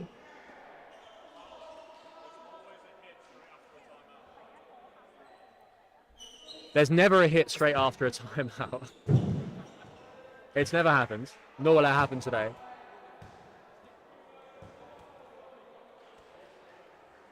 Theorise for me, James. What's London Storm discussing in this timeout?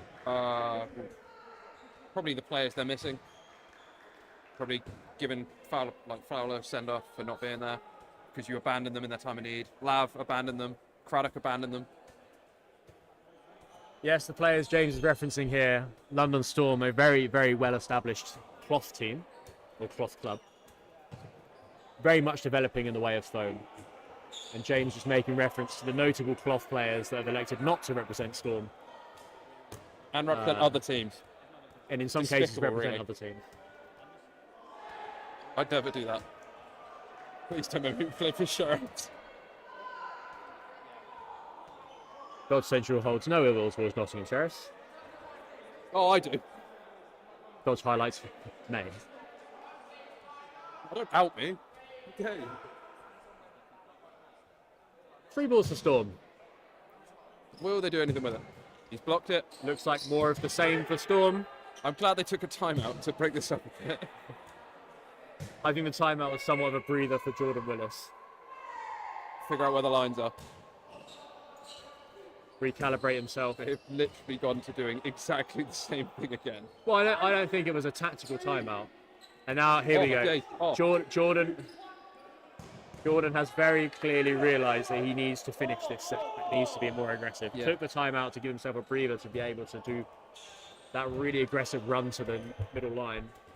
But not connecting. How many times can he do it before he gets too tired? Good block It from is Lavelle. getting even more and more like he needs to win this set. Yeah.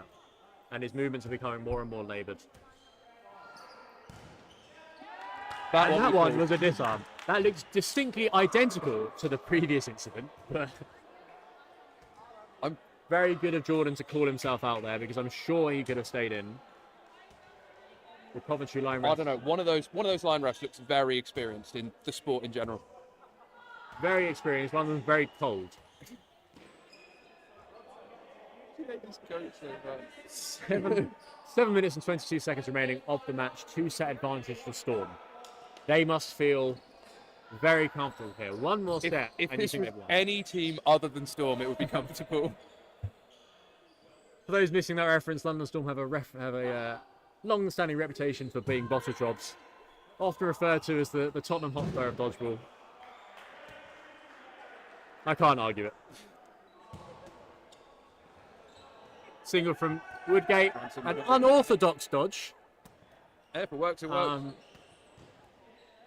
I've been trying for years to get Jodie to dodge laterally, and she has refused for this long.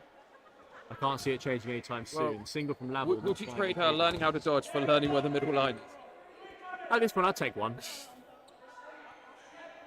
People saw a pop shot from Faizan. Not hitting again. I don't think he's hit one of them yet, has he? No. But he's going to keep trying. Pressure from Shu. Very high pressure from Shu. Falling back. Hit from Woodgate. No retaliation at all there. No retaliation, but I think that was smart from Storm. They've got 2 balls. I would have been giving 5 if they retaliated that. Jodie also could have moved. From Brown, not hitting anybody. Will shoot high pressure, but by himself. 3 ball defense. It is on Saints again to throw. Safe throw. Broke nice and low. A safe throw from Willis, but our safe throw is what they want when they have a set deficit to bring back. Single from Lavel. Just backboarded him. What a lovely shot. Lovely throw. 4 balls for Storm. 1 player down. If Storm win this set, it is all over for Saints. Duncan. Bissett not quite reaching. Jack Ransom in the far corner. Saints 1 ball. Abraham's great throw from Abraham. And hit on retaliation. Also not covered on it at all. Well, she jumped. Ultimately, if she'd have just ducked, jumping is such a difficult place. The second she was in midair, you can't Great be else. Ireland What got a that by shot Faizan. from Faizan. Where's that been all game? Suspicious. Blocked from Lavel, but nothing Makes given. it 5-3 to Storm. 5-3 to Storm indeed.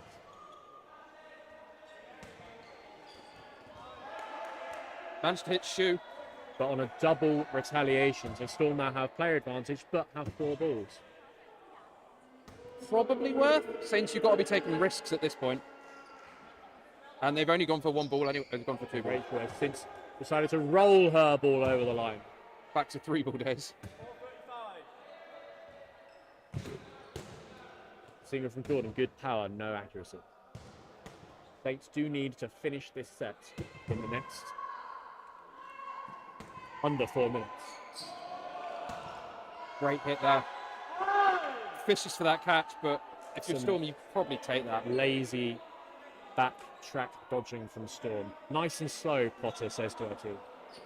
Do as I say, not as I do. 5 balls for London Storm. There are some very agile players on the side of Storm here. It may prove difficult for Saints to eliminate them in the time required. Especially when Saints' most experienced player is Jordan, who is going to be tired at this point. Ransom There's a hit. hit from Storm. Blocked by Faizan there. Not blocked by Oh, he's Faizan. fuming. He's fuming. Refs not carded him there. Rightly so. Louis pointing at the ball.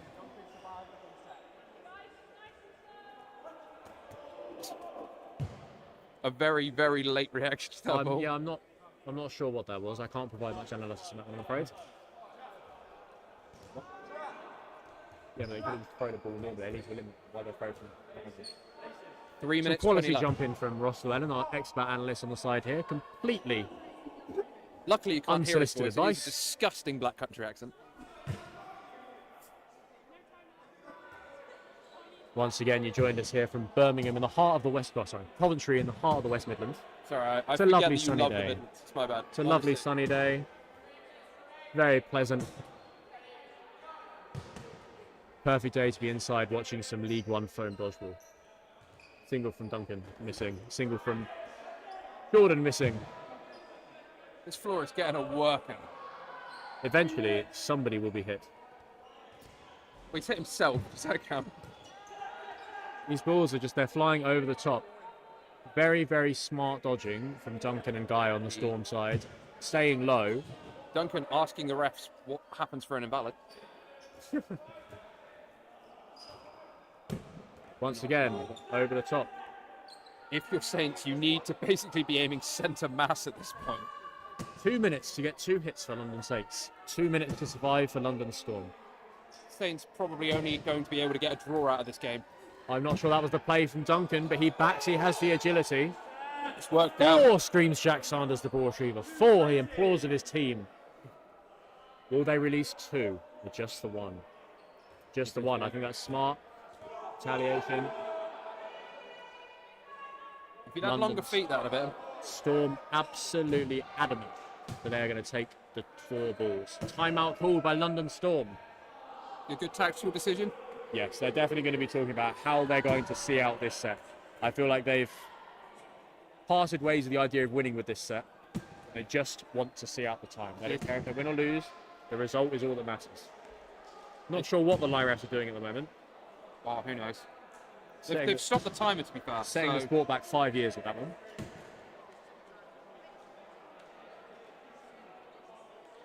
The other game is 11-2? Jesus.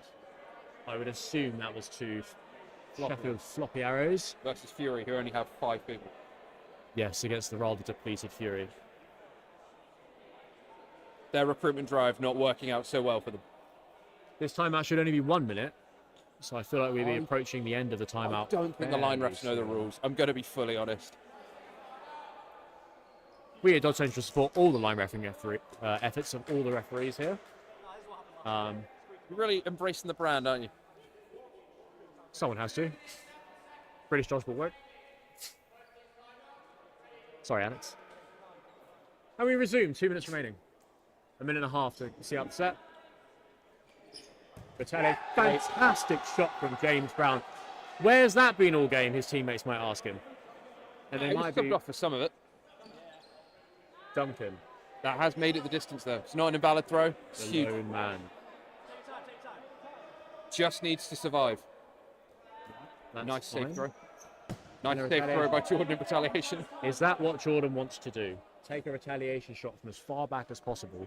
Saints need to finish this set. I don't know why they're sitting so far back. Storm will just Here be we go, playing there we this go. one. Here's the rush.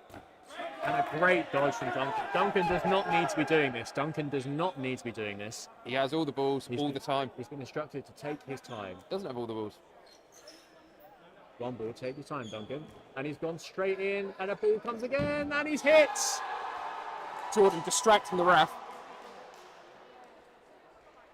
Question marks flying over that play. Even took a timeout to try and lay down a very clear strategy. Promptly ignored the second the ball was thrown.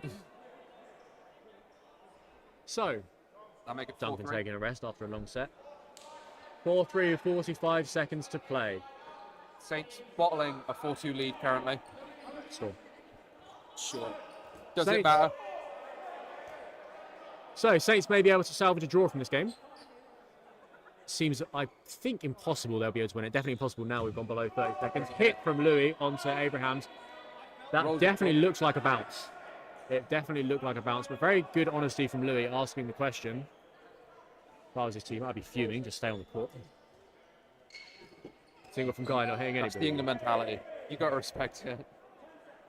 That's elite sport, I'm afraid. Yes, this is elite sport. Well, that's why he stayed in. Great block there. Block from Fraser. Great dodging by Will Shoe. And that's a hit and a catch. Great catch. He's not out, I don't think. No, he's not. He's been touched by a retriever, though, so he should be helped for that. And the Coventry line refs are standing there, mouths agape. And we go to the 3-minute no blocking. Storm 1 player down. But as you said before, no block the great leveler. Anything could happen in these next 3 minutes. And with these teams, I really do mean anything. Yeah. Someone might even throw on target. Maybe not everything. Burden is on But Saints. on Saints, they have players. They don't seem to know they have burn. Here we go. They've worked it out. Moving very high up. Sounds like a hit. Yep. Shoe fuming of himself. He wasn't able to get out of the way of that one. Single from Williams. Bounce. Saints 2 players up. There is an amount of time remaining. Louis blocking it, forgetting that the rules. The one thing you can't do in no block. Yep. Rachel and Guy deciding to just leave their balls on the floor so they can't mistake any block. Also can't apply any pressure whatsoever. Exactly what you want from a teammate. I rather suspect it's because they're looking for catches. Ah, well. No. Storm approaching. 5 balls. 6 balls. 5 balls. Ball high. Picked the And two people Saints- on their knees at the back of court and went above them. Saints are running away with this set. A 4-player advantage against the 2 women left on court. I cannot believe Storm would give up a lead. Jody. Oh, that's a fantastic catch. Incredible catch. A brilliant catch. Will it be enough? He'll only make it 5v2. Unlikely. 1 minute 40 remaining. It would be great if there was a timer. If only there was a time. If there was a timer, this would be really fantastic. Oh, Jody hit out. I feel like Jody had to go for that one. Faizan hit out. And Jordan finishes the set, and that is Faizan kicks a ball. Almost certainly going to be 0 repercussions for that. And Saints bring back the game to a draw. 4-4, the final score. The London Derby ends at peace. London United in terms of score as well. A thrilling mid to low table clash.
Hello everyone, we're back to commentate this final 3 minutes of this game. That was a very long 1v1, which did end in favour of the Bees, which means that this game is going to be decided by the final sudden death set, a 3-minute no-block set. Head ref there, Jordan Willis, just having a quick chat with his referees and the captains. Just going to clarify what's going to happen in this set, how he wants people to behave, what the referees are going to do at the end of the set to make it clear what the final result is actually going to be.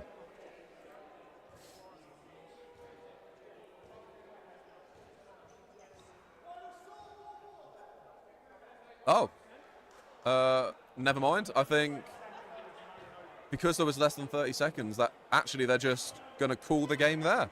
Final score 4-4. That's a little anticlimactic. Sorry about that. Well, we'll be back in a few minutes for our next game of the day, which is going to be Floppy Arrows against London United 1, or as we know them, London Saints.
And welcome back to Dodge Central's coverage of the UK Foam League One. Next up we have Sheffield Floppy Arrows versus London United 1, informally known as London Saints. Floppy Arrows being the favourites for this game. 3 England Lions players on their team, Elliot Zara, Theo van Buurik and Brennan O'Regan. Might find themselves a bit disappointed to be in this league in the first place. Very few international players in this league, so they'll definitely be looking for a convincing promotion race. But standing in their way, London United 1, London Saints. Fresh off a draw against their London counterparts, London United 2, London Storm. I dare say they'd have to put out a slightly better performance than that one against a very, very capable Sheffield side. James Dixon joining alongside me for this game. And hopefully he does better than that for the rest of the That's day. really good. Both teams with identical ball start. Burden is on A team. Quick start from Elliot, as always. Straight to Brennan and a straight hit. I would be expecting to see that most sets. It's a very well choreographed start. Especially with Saints being so slow off the quick start. Yeah, they weren't beating the whistle. Throw from the Sheffield winger, whose name I will learn. Bentley? I don't know which one. The question mark did not help your case there. Yeah, but if it's right, I think left is Bentley. Yeah. I went through this before because I called him the wrong name. You say Bentley on the back of his shirt. Yep. Okay, that's Bentley then. It's also not a storm kit, so you can read it. But they're all wearing different people's names. No, but he is actually Bentley. Okay, exactly Bentley. Well, there's a single ball from Sam Walton down the middle. And a nice hit. 2-player advantage. Great catch from McGowan. Yep. In the England cloth team this year. It's great awareness, really. Nice block. Great. Almost blocks into a teammate, but she's not a Saints player, so she wouldn't do that. McGowan known for her up-court pressure. Demonstrating that very early in this game. Not able to connect, but would just make Saints a little bit wary of going for those running counters.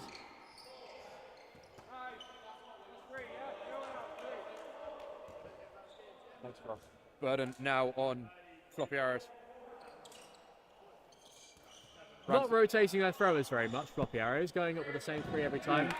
Throw Really, like really that. nice. Opportunistic shot from Elliot Zara. Saints is getting a little bit complacent. High and wide from Van Buurik. Former Quack player. Out. Formerly off Quack. Ooh, single from Proctor, not reaching. Maybe- Less convincing throw from Elliot that one time. Brennan's Maybe at that demanded- distance should be going centre mass, really. Brennan's demanded the ball after that weak performance. Good pressure, good move, another good move. 4 balls. Not wanting to go 4 for the running runners. counter. Well, they've got 4. Not sure why they've got 4. No. 2 balls, high and wide from the 2 England Got boys. both of them back, though. Still, you'd be thinking 2 England players throwing at a target to be able to make a hit. And they do the second time round. Although I rather say that Proctor did dodge into Brennan's ball rather than Brennan tracking the dodge. But I'm sure he'll take it regardless. Brennan Proctor, a edging Wales forwards. foam international? Yeah, Proctor representing Wales at the World Championships in August. Brennan with the last ball, taking that aggressive shot as he so often does. Takes the Something trade. he's practiced a lot. Really, really good finisher. You saw earlier in the Storm versus Saints game that both teams are really struggling to see outsets. Well, with players like O'Regan, players like Elliot Zara, I'm not expecting that to be an issue. These are players that are very happy to play the aggressive and to finish sets quickly. What? Great hit. And there we go. History repeating itself already. Saints are going to need to get faster if they want to survive that. Or just, cheat on a quick start. 4 balls safe. Single above Brennan's head. Decent target selection. Brennan definitely a threat on their team. Would be quite nice to get him out early. Single from Walton. Into the block. And a lovely return shot from James. Hit on Jordan. And an even better return shot from Elliot. Saints not really being allowed anything. Not being given a lot of quarter here. Saints looking up. Great hit on Van Murray. No retaliation on that one. Not brilliant movement there from Van Murray. Not what she's known for. Usually a fantastic dodger of the ball. Perhaps warming into the game. Great double. Good sweeping by Brown as well to keep control of those balls. Although I would say if you're going to double a player, you'd perhaps want to double one of the more attacking, throwing threats with the ball, but a hit's a hit. 2 balls at Regan. Double hit. And another opportunistic shot from Elliott. Taking advantage of that confusion on the double hit. Yeah, you can't switch off against this Sheffield team at all. Like I say, they are clinical finishers. Especially in this league, they're just going to be punishing people. Yeah. Will they get a hit off this quick start as well? Because they are drilled on it. He's gone a little bit too low. But they've still got the hit. And the other hit. So even when they mess it up, they still succeed. Ransom probably could have done with just releasing there. Maybe, but that's the bravery, isn't it? Yeah. The single ball throwing from Sheffield has not been fantastic. But they have floppy arrows. They have put the pressure on. It's now on Saints to throw. Yeah, this is not an ideal position for Saints to be in. Although they have gotten away with it. They did well. I feel like floppy arrows could have punished that a lot more. They are 2 sets up though. They don't really need to. At this point, if you are floppy arrows, you are going to be playing a little bit less aggressive. Solid block. He is holding his fingers, which is a bit suspicious, but I'm sure that's fine. High quality refereeing from Matt Wheel. Sure, it's,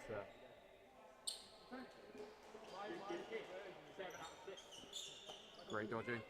Yeah, that's for the kids watching at home. That's exactly how you want to be dodging on the backtrack. Get nice and low. Allow yourself to make that second movement if needed. And that's a lovely throw. And a lovely catch. James Brown has thrown that ball from the car park, from way down. You can't be giving a player like O'Regan Standard the distance to judge the flight of the ball like that. If it's on He target, has been a little bit unlucky that he's probably gone for Zara there and not managed. What the hell's going on here? Oh, they got another ball. And another chance for O'Regan. Adding the stats now. And charging forwards and making the hit. This could be a cricket score. Yeah, 3-0 after 6.5 minutes.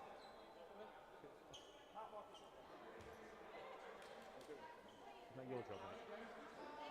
Ross took it over. I always knew Ross would take my job. Scoreboard alignment now. Oh, they called timeout. Saints called a timeout. 1 minute to discuss how they're going to rectify this game because it is looking rough so far. Floppy arrows putting them to the sword. O'Regan giving a riveting team chat now. Galvanising the players. Not sure who the captain actually is on that team. Are we going to see CJ Barry appear on court? Never seen him play foam, but a deadly throw of a crossball for sure. Really great arm. I'll be surprised if that doesn't translate into foam. But how will his survivability fare? CJ's coming on. Against Saints, probably fine. I don't know, Saints are a high level team. Incredible players. Great coaches. Best London team I've heard. Even though they were exactly at the same level as the other London team. As proven. In a game that, let's face it, no one's watching back. If you would like to watch that back, all videos will be playback on Dodge Central YouTube channel. If you don't want to watch it back, really understandable. London Storm are currently beating Sheriffs 1-0 in the other court. Very much puts into perspective the score that we're seeing here. CJ not connecting in the same way that we saw Washed. O'Regan. Get himself. Ball into the floor from London Saints. Very much what they did against Storm. We're going to see a CJ Barry throw. We are. And what a shot. He throws the ball really fast. He is in the middle, which means at some point we will likely see him without a ball. And will Saints look to capitalise on that? Sam Walton throwing a ball nowhere. Jordan Willis throwing a ball even nowhere. Interestingly, one thing Saints are doing is they are raising that net behind them to try and retrieve the balls, Yeah. which I'm not sure is legal. I'm not sure if that's allowed, but I appreciate the ingenuity, and I'm willing to allow it. And the line referees don't seem to care. I'm not sure what rule it's breaking, to be fair. I don't know. I mean, the Bees line refs look disinterested, and well, Nat Taylor looks like she's ready for bed. Oh, and it was almost some dodgeball happened. Great ball distribution after the out, though. Instead, another hit for Sheffield, and another set that looks like it's going their way in quite quick time. CJ Barry And hit, there is the CJ Barry survivability we were talking about, or lack thereof. hit by a ball that I didn't even hear hitting. So No, great honesty from the cloth derby man. Weak post throw, strong post throw from Brennan, but not hitting the just mark, past him. but very close. Ball for Saints again, approaching slowly, throwing almost certainly one ball. Ooh, and a lovely Great. clip from Jordan. There we go. Makes it level on players. All of a sudden, Saints are in this. What a timeout if they do indeed win this set. Steam from O'Regan, nowhere. Great hit again. Lovely post throw from Jordan Jordan. punishing that. Jordan's taking this on himself. Sam Walton very upset with himself there. Understandably so. Another shot. And Saints survived the retaliation as For well. the first time in this game, Saints find themselves ahead on players. Comfortably ahead as well. As previously mentioned, Saints are not good at closing out sets. Don't manage to hit Ransom, but bad aim more than a good dodge. Yeah, he didn't dodge at all, did he? Meanwhile, Floppy Arrows, experts at finishing sets. I would say, if Saints have any hope of winning this set, O'Regan needs to go. And he needs to go quickly. Thought you meant drop him for a second then. Not throwing. Get O'Regan out. Decided to annoy him, or ignore him rather. Again, more confusion over the burden rule and who has burden. Double on Willis, good call. Great. That's a good block. Debatable. No, I'm very confident that was a block. Sheffield man was upset that was not a block, but it definitely was. By Sheffield man, you mean Hitchcock. Again, not throwing that really. Great And hit. he's got the shot. I don't understand that at all. I don't understand. It's a very clear threat on the Floppy Arrow side, and Saints are seemingly ignoring it and letting him get the shots that he wants. And again, I am perplexed, James. I really am. There we go. So they finally hit this also knocked the ball forward to put O'Regan in a weird situation. Now Brennan's by himself. If there's a man on this team that can bring this back, it is Brennan.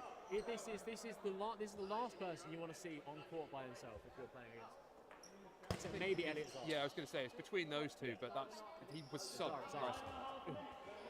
But also the way they hit Hitchborn out was when he didn't have a ball. All the throwing at him with a ball didn't help. And now Brennan is going to have two balls pretty much all the time. There we go. This is the shot. This is the shot. And a miss. And another. He has all the room in the world to dodge. There we go. That is lovely and aggressive. I don't know. Both fellow commentators questioning whether that was a hit, but the one competent one very confident that it was. Well played from Jordan Willis there. Held his ground for a long time, didn't give Brennan any chance to run at him. And basically stood there and said, if you're going to hit me, well, I'm going to hit you. And guess what? I've still got teammates, so we're going to win the set. So, great timeout. There we go. Brennan's decided, well, we've missed one quick start, and now I'm taking it back. And Shock has got another hit. So he's 3 for 3 on hits for quick starts this match. Saints are basically starting with 5 players each set. Yeah. And it's a horrible dent for morale when you're getting quick started every set because you're sitting out for a long time. Good throw from CJ. Great hit there by Ransom. Punishing him for staying up too high, really. Once again, Saints level 4 balls. 1 ball coming in. Jordan, miss. Pressure from Floppy Arrows, not taken. They're relying a lot on Jordan's arm. It's going to be interesting to see how throughout the game he gets tired. Well, even after there's 2 more games after this one, so let's see how it progresses throughout the day. Some weak retaliation. Great. That looked like a bounce to me. Sophia has taken herself off. Not sure that was a hit. Incredibly honest player. But very honest from the Derby player. Good honesty from the Derby player so far, which is surprising. Ball not win life. But anyway, Saints find themselves 1 player up. That man Brennan's still on court. Good throw from Walton, not quite finding the knees. Saints with 3. Burden on them, even up, Are they gonna one up throw- on players. Are they going to throw it off? No, they're going to throw it out ball. They're going to do the same throw. A great double from Barry. What a fantastic arm that man has. If you're Saints, you need to be looking to take him out early. Because he's got a great arm, but he is a big target. And he's got another one. The Marathon Flames, they're ruining their missed opportunities here. I think you leave him in. Just funny, innit?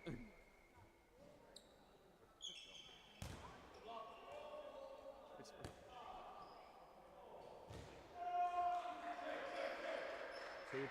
two ball release.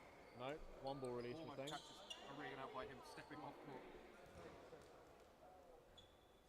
Are we going to see a double or a single from Floppy Arrows here? A single and a hit. Another hit from CJ. That's 4 for the set. And a finish.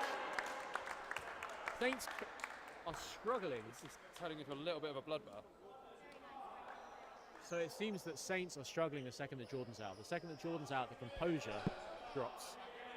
And the set tends to end very quickly. And, oh no, I thought he'd subbed himself off for a second then. He's still on. He just decided to take his shirt off and put it back on for some reason. This can flex on them. Brennan not taking the big start. Brennan O'Regan is off. That looks very close to a hit. I will reserve judgment. It's not a Derby player, so you can call them out. Fantastic shot from James Brown. That's what Saints have been missing. They need hits like that, but they need hits like that on the big throwers. They need to get rid of CJ now. They need CJ gone. Why are they not throwing at CJ? In foam, the ball does not protect you nearly as much as it does in cloth. You cannot be afraid to throw at ball holders in foam. If they are a target, there we go. Very straight arm throw. The right idea, wrong execution. Sophia Van Murray giving the ball straight back. So they get another shot. Are they going to throw at CJ again? No, they're not. They're going to throw it at Van Murray. Again, I'm not sure that is the aggressive threat that you need to take out at this time. Because now, you're at the firing squad. They've got their 4 guys still on court, and there's a hit. And there's a catch. A very weak throw from number 36. He set himself for that catch very early as well. Marcus Hitchcock, yes, I know. I don't. Actually, I had a weak throw. You've not said that once. I've said it like twice. You've not. You keep saying Derby are honest. Leave you out. Just you're playing for him. Thrilling commentary up here in the Foam League 1. Great hit. Fantastic shot. Another Saints player setting himself for the catch too early and just getting clipped for it. And then arguing afterwards for some 6 reason. players on court. That catch brings in nobody. Is it worth the risk? I'd argue not.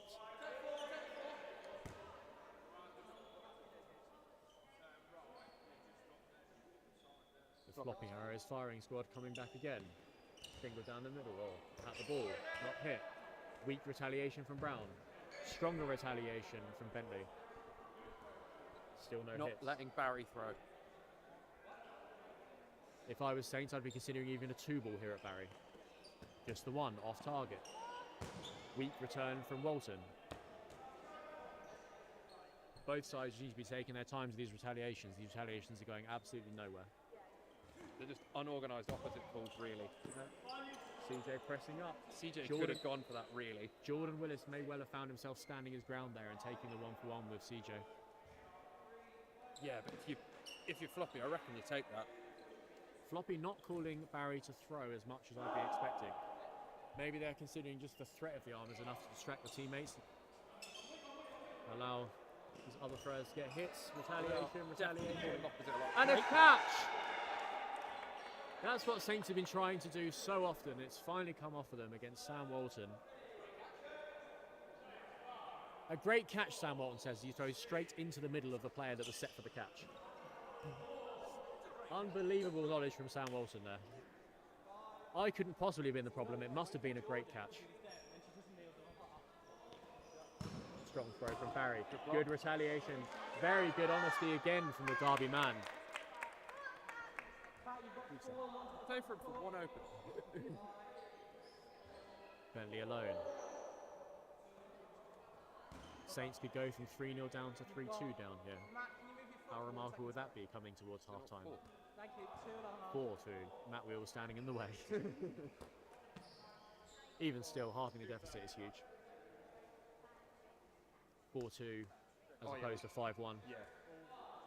It's a much different half-time team talk. Strong throw from James. And a catch from Jordan Willis. That's what he does. Saints going for a lot of catches. Not backing their arms as much as possibly they should, and go for the catches instead. I feel like that could either be a lack of experience from Bentley, not knowing that's what Jordan Willis does and what he's known for doing, or maybe he just wanted the set ended quickly. They wanted to get another set in. They backed themselves to win this short set before half-time. They can go in 5-3 at half-time. 5-2 at half-time. I think you backed yourself. That was a false start, Well, surely. I suspect there's been a few false starts on the Floppy Arrow side, but Actually, I respect this the- Bees refereeing crew. I've never known a bad Bees ref. Manchester Bees not particularly looking for it.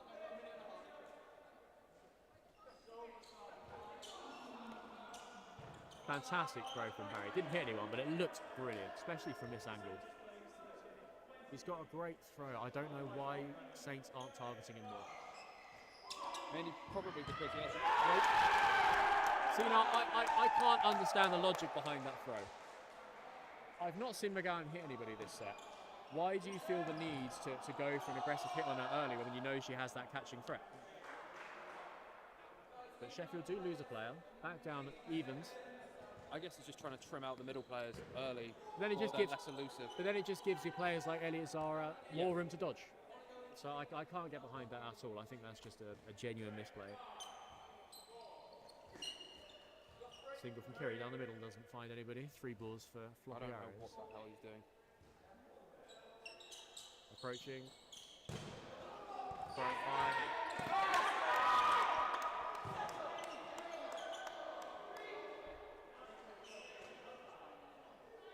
And just as I talk about McGowan not being an attacking threat, she makes a fantastic up-court hit. Like I said, in Cloth and Foam, she's known for her up-court aggression, and Saints have been caught sleeping. And she's got fantastic value from it. 3 balls from Floppy Arrows. CJ in the middle. Great hit. Floats up towards her chin. But poor Dodging composure from CJ from, Barry. poor composure from Floppy Arrows now. Throwing more balls they need to, left themselves vulnerable, and Saints were able to come back. James Brown going for a high five for Mid-game. no reason, yeah. Set still going, mate.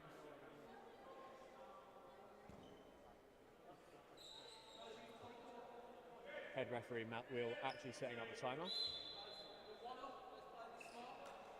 Sam Walton giving the instructions of 1 up and play smart. Wise words. Retaliation shot not happening. Their instruction would be throw on target. 4 balls. Actually aim. 4 balls for Saints. Safe single. Takes out O'Regan. He's already off court, but takes him out anyway.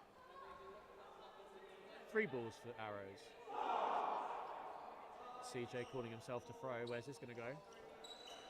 Decent throw. Well dodged. Hit on hit spawn in the middle. Make it level. Some poor no blocking discipline there. Felt safe with the ball. Realised he had to drop it and didn't actually move. Well, Happens to the best of us.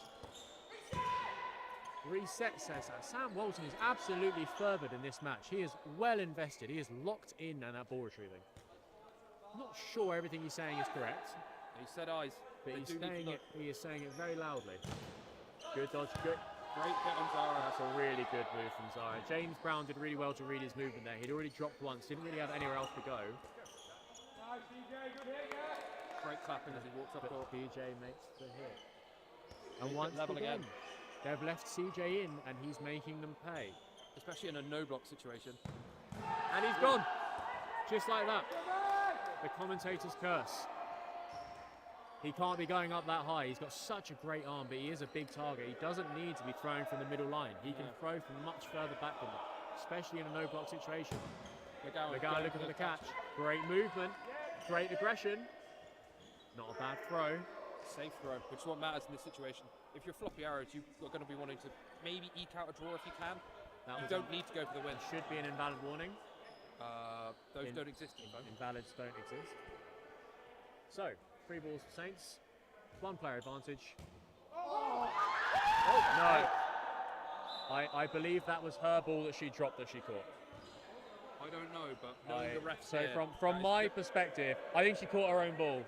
I think she caught her own ball. I think she caught the other ball for the drama.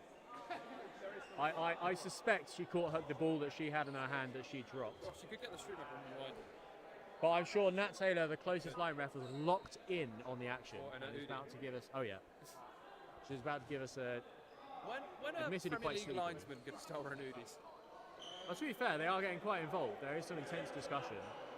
I suspect. If any referee discussion that lasts more than 30 seconds is pointless.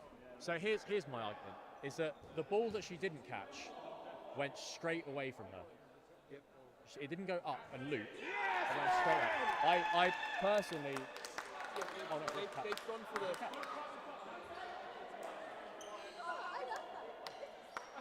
They have gone for the rule of what is the best plan, and so that is become. Oh my god!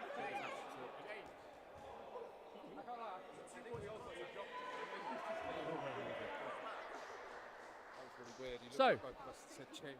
A catch given. Admittedly, that is a very difficult one for the line refs. I don't think there is a clear-cut right or wrong. I respect going for whichever one is the best thing. It requires more information they have. They've just gone for the default catch out. So now, I think Saints are looking for survival now. There's 1 minute. I think Saints are saying, look, let's just take the draw, go in 2 sets down. Good movement from Brandon. There's 43 seconds left. She needs to throw, in my opinion, safe and on target. Very nice movement again. You can see her thinking about the block. Don't think Bentley needs to be this aggressive. 30 seconds, she's taking her time. It's been very clearly instructed to her she needs to play it slow. And she does. I would be surprised if she gets an invalid warning, given that Sheffield threw an even worse invalid earlier and got no warning. It's also so late in this half where it'll be She's reset come anyway, up right? very high. I don't know why Bentley's not taking this. Why is Bentley not sprinting at her? And a second ball incoming? I No. don't know why he waited for her to get back up as well. Bentley seems content to see the draw here, which is a perplexing situation. Makes sense. Like the Oh, is it last throw? And a draw. That surprises me. Well managed by Saints. Questionable from Floppy Arrows. But regardless, Floppy Arrows go into the half 2 sets up. 4-2 at the half. I think given the fact they were 3 sets down to begin with, Saints have definitely rallied well since taking their time out. A very well taken time out from them. Clearly made a big impact. And I think they'll be quietly content going into this half. They've given themselves a fighting chance, but you know, they really need to look at their target selection, certainly in the start of sets. I feel like they're throwing at targets that don't pose the same attacking threats as other players on the team. And that's what's punishing them when it gets to the business end of the set. But we'll take a short break and come back for the second half.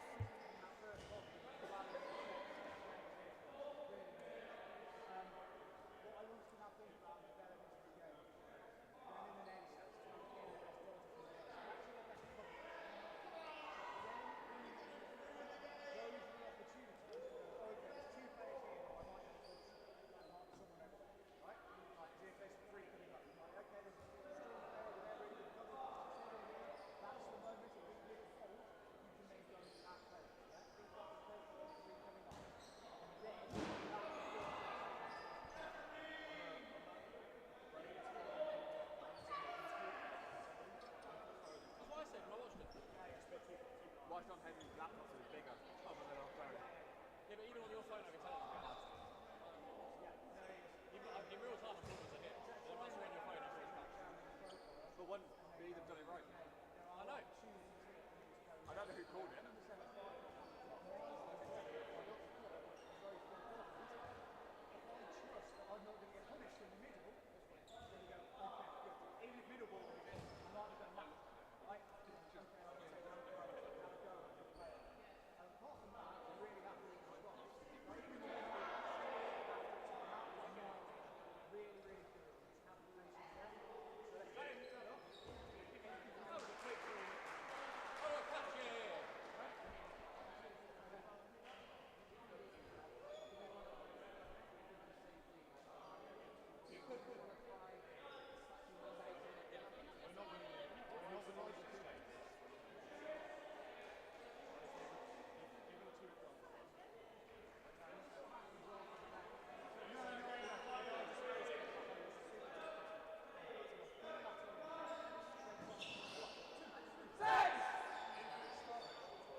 And welcome back to Dodge Central,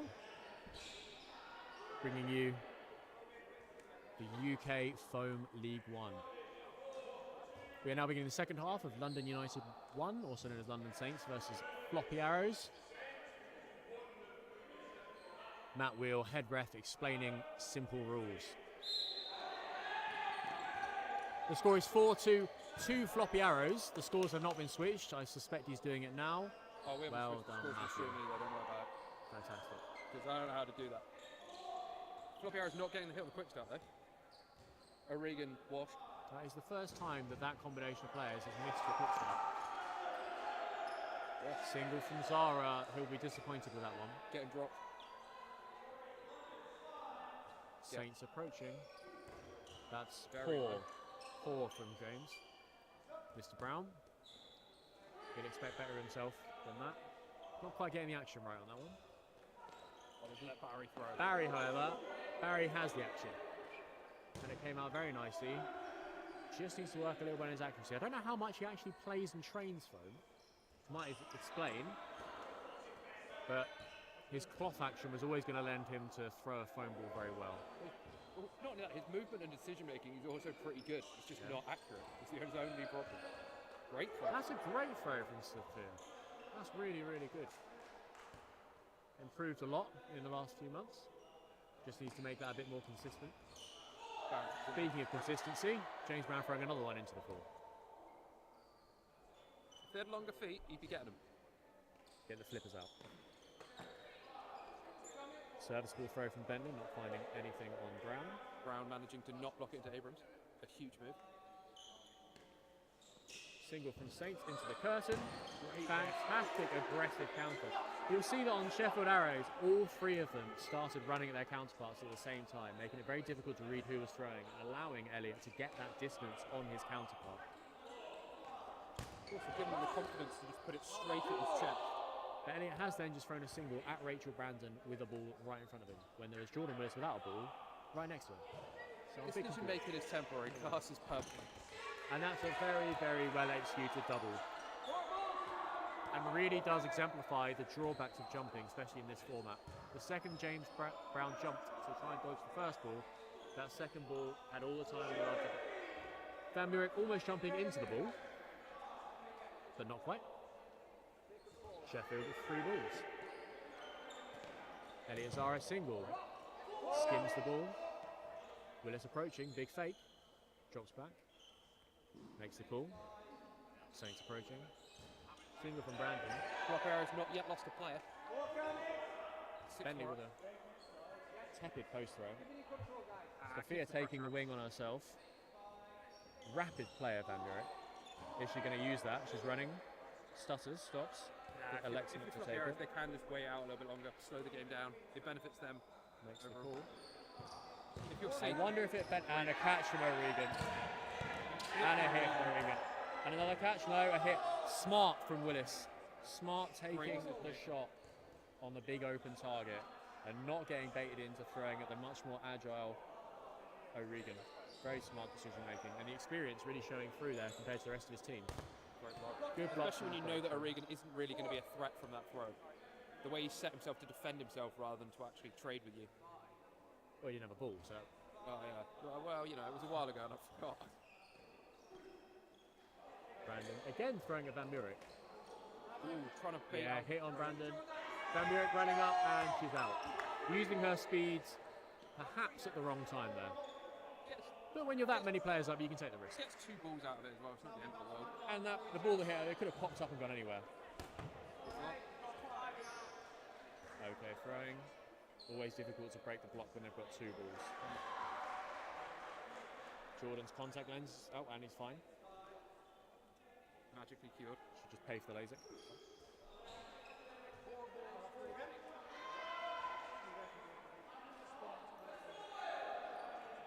Jordan approaching menacingly. So much pressure. From Throwing Elliott. not menacingly. Yeah, the pressure got to him there. Great pressure from Brendan Elliott. Well, that's Nice double. He's getting close to the line. great. I mean, she's gone for the trade and you can't fault it. Has she been hit? Yes, I think I did hit him. Good honesty from her. Also good of her to get the second ball out of it as well. Yeah. To be fair, Which Elliot Elliot- has come of pain. Which Zara has decided to give straight back to him. So Willis now in possession of all the balls. Aggressive throw incoming at the floor. So he'll reset, take all the time. If he goes too high up, Elliot will charge at him. He's already up there, poised, ready to go. I wonder if Elliot could sit back further there, try and draw Jordan close to the middle line so he can then run at him afterwards. Instead of setting the early high press and giving Jordan an early easy throw. Especially we've got Brennan and Elliot, both very fast players. You don't need that extra step. Jordan's gone down. Got 5 balls, 4 balls, some balls. Again. He is complaining. Jordan's asking permission to use the timeout, although I think he is the captain, so that is entirely his decision. But nice to be consulted. Jordan's setting with his 3. Backline possibly? Well done, Matt. Nat Taylor was adamant there was no backline there at all. Very clearly indicated by her standing there. But regardless, Rush is too early and Sheffield hold their ground. 14 minutes left for Saints to try and bring back 3 sets. Bit of a big ask. Not taking the timeout though after that discussion mid-game. No, I think that was more of if it was going on too long and Jordan needed a bit of a breather. Because he has been doing a lot this game, Willis. I can tell it's taking its toll physically. Great dodging. Great dodging. And a catch. What is happening How have Arrows not lost a player there? to the game? How have they not lost a player there? Saints not capitalising on anything particularly. No, Saints, the architects of their own downfall here. Like so many opportunities, but not able to do anything. The survival on that initial opening rush was really good. Yeah. It was just Yeah, unlucky. those first 5 seconds were fantastic, and then it all went downhill very quickly. Decision making just kind of stopped for a bit. Flacco once again throwing into that net. He really likes that area of the net. Yeah, but Saints are not raising the net, in fairness. Not Saints. Floppy Arrow. Goes to the floor. And Walton, another catch popped up. O'Regan, what on earth? And Zara, the 2 England boys combining. O'Regan possibly back in. Possibly. It seems unlikely. Matthew Wheel making the correct call. The hit was before the catch. The hit was after the catch. He's not in. And I don't know why Brennan was going for that catch in the first place. Fishing between his legs. Zara giving the catch away. The 2 England players. In all fairness, if you are Floppy Arrows, everything has been paying off for you this set. Why not? Until, Yeah. the thing stopped paying off and they lost 2 players. Sam Walton gone for the deflection catch. He has 2 deflection catches in a set. And they're still down 2 players. Or down 1 player. Did either of those catches bring anyone back in? No, the first one saved. Well, they both saved himself. Yeah. Pro from Bentley not finding anybody. Aggressive from Jordan not finding anybody.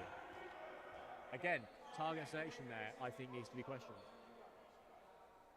McGowan wants you to throw at her there. That's why she's pressing up so high, and you're eating into it. In the most Michael Owen commentary possible, if Saints could throw on target, they'd be doing a lot better. True. If they won more sets, they'd win the game.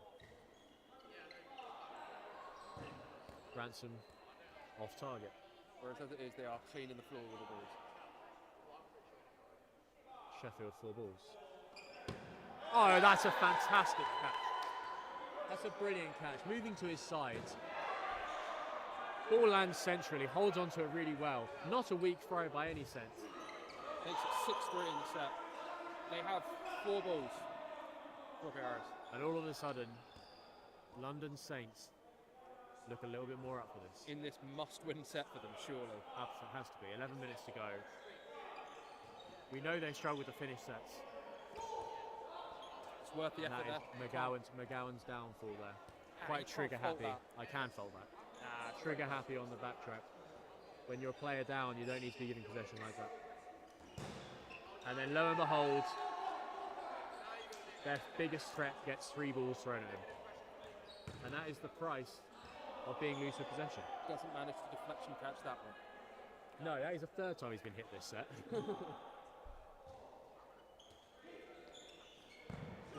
She has stepped forward again and she's been pulled out for it really. Exactly. She steps forwards again. Jordan knows exactly where she's going. Great Okay, keeping well, by Jordan. okay, I think Jordan has just broadcast to the world that is what his strategy is here. They want to end this set as quickly as possible. Give themselves as much time to try and mount the comeback that they need. Flacco has absolutely sold Jordan there. This might be the most fishing I've ever seen. A good catch. If this could be... If your floppy turn arrows around. hit, surely you are putting the ball vaguely near people and hoping they fish for it. There we go. Maybe not putting it at. So, deficit down to 2. 9 minutes, 47 seconds remaining. There definitely is enough time for Saints to bring us back to a draw at least. But we know they generally struggle to finish sets when those experienced players are still on court for floppy arrows. So they need to be getting them out early. Again, debatable false start. Immediate. They're not interested in any of these false starts, but the thing is, from London Saints' perspective, is if you're spotting that on the other team, you need to match it. Like, If you know the refs aren't calling it, why Yeah. not? you need to adapt to the speed of the game, and that's part of it, I'm afraid. It's a very, very difficult thing to referee. I can't stand here and, disparage the refs too much. 4 balls for floppy arrows. Great dodging. Good jump from Brown. Not the strongest throw. 3 balls Saints. 4 balls Saints. And that'll reset the time for them as well. Not sure that was the discipline that floppy arrows needs to be exercising here. Especially when floppy arrows in a situation where they just need to lose slowly. Yep. The clock is floppy arrows' friend here. And when you have possession, you dictate the pace of the game. And that's a fantastic hit from Tara. Again, Brown caught jumping. A simple lateral would have done much better there. Decent throw from Kiri Dunn there. Got very nice action for someone who's played such little foam. Good retaliation attempt, but unlucky not to make the connection. Yeah, I think it's the right play. McGowan again stepping forward. Again, McGowan, our own downfall, and Willis is terrified of getting caught there. Any other player, and I feel like he throws that centre of mass trying to get the hit, but he's terrified of getting caught and he misses. Great catch. Well, not a deflection catch, that one though. Speaking of throwing centre of mass, I don't think Proctor quite got hold of that like he wanted to. A good block from Willis. That puts Floppy Arrows 6-3 up in this set and gives them the game at the moment. Yeah, there's a lot for London Saints to do here if they want to get something out of this game. They're going to need moments of magic, probably from Jordan Willis, being the most experienced player on the team. Some very wooden fakes. This left wing for our left wing for Arrows of Brennan and Zara is so fast. And against Jordan, there's not much he can do. No, they've positioned themselves nicely to down what they see as Saints' most potent threat. But again, Saints are happy to take these counters, and they're not really getting anywhere near. They might need to try and switch this up. They might need to take a look at the clock and say, hang on a minute. There's 6 and a bit minutes remaining. We need to do something here. We need to start taking a risk. Just chipping away at Arrows would not be enough for them. It's a good no-look. And they're not even doing that. And again, Arrows are taking a 3, dictating the pace of the game, because the clock is their friend. And a lovely throw from Walton. That's exactly the area he wants. No risk of getting caught. Bit of a clip. Timeout called by Saints. And I rather suspect the message here is going to be, right everybody, it's now or never. It's all or nothing. We have to go now. For Floppy Arrows, it's very much going to be whoever is opposite Jordan, you are holding and trying to run him down. Surely. If that. Basically, try and get him to throw at you so you can block it. Yeah. And if he doesn't throw at you, then you use that time to build up the distance and take a close range shot. Or if he doesn't make the hit, you don't even need to. Again, them losing isn't the end of the world if they can take it to that no block set. And while this game does not look great for the London side, the other game is Storm 5, Sheriffs 1. So half of London doing all right.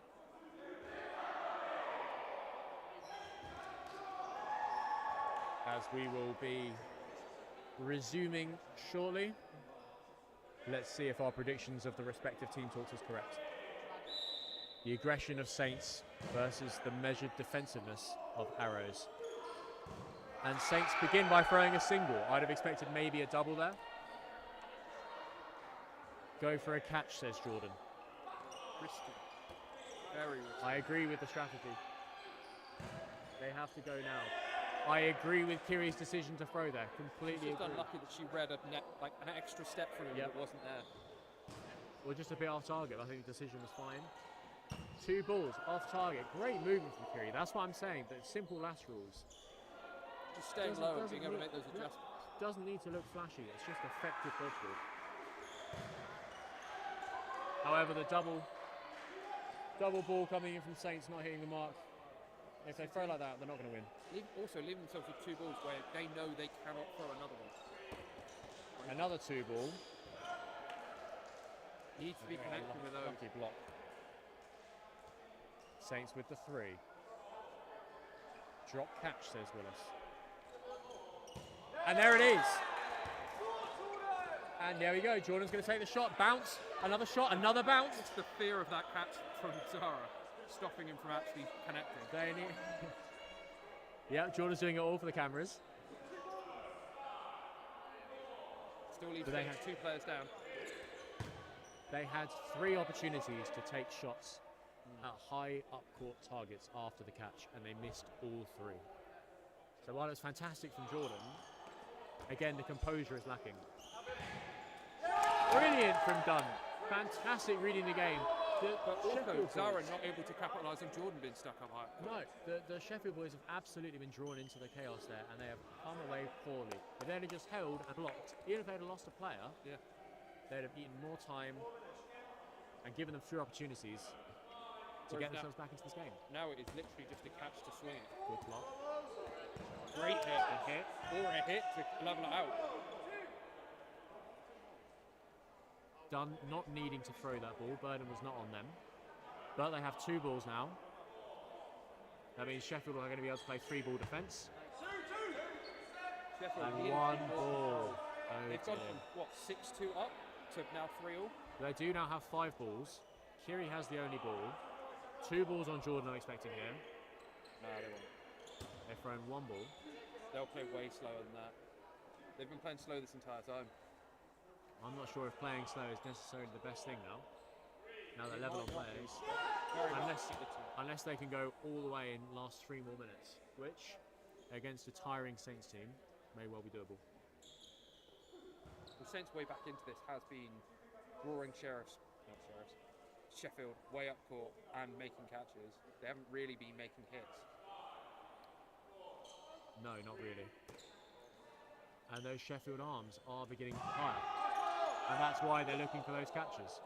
More retaliating. So, Arrows approaching with 5 balls. Ball swap for Saints side. Single down the middle, not connecting. Really good throw, even better Going on the dodge. line. That's a fantastic, classical foam dodge. And a hit. So, Sheffield regain their advantage. Oh, very close block there from Floppy Arrows. 2:26 on the clock.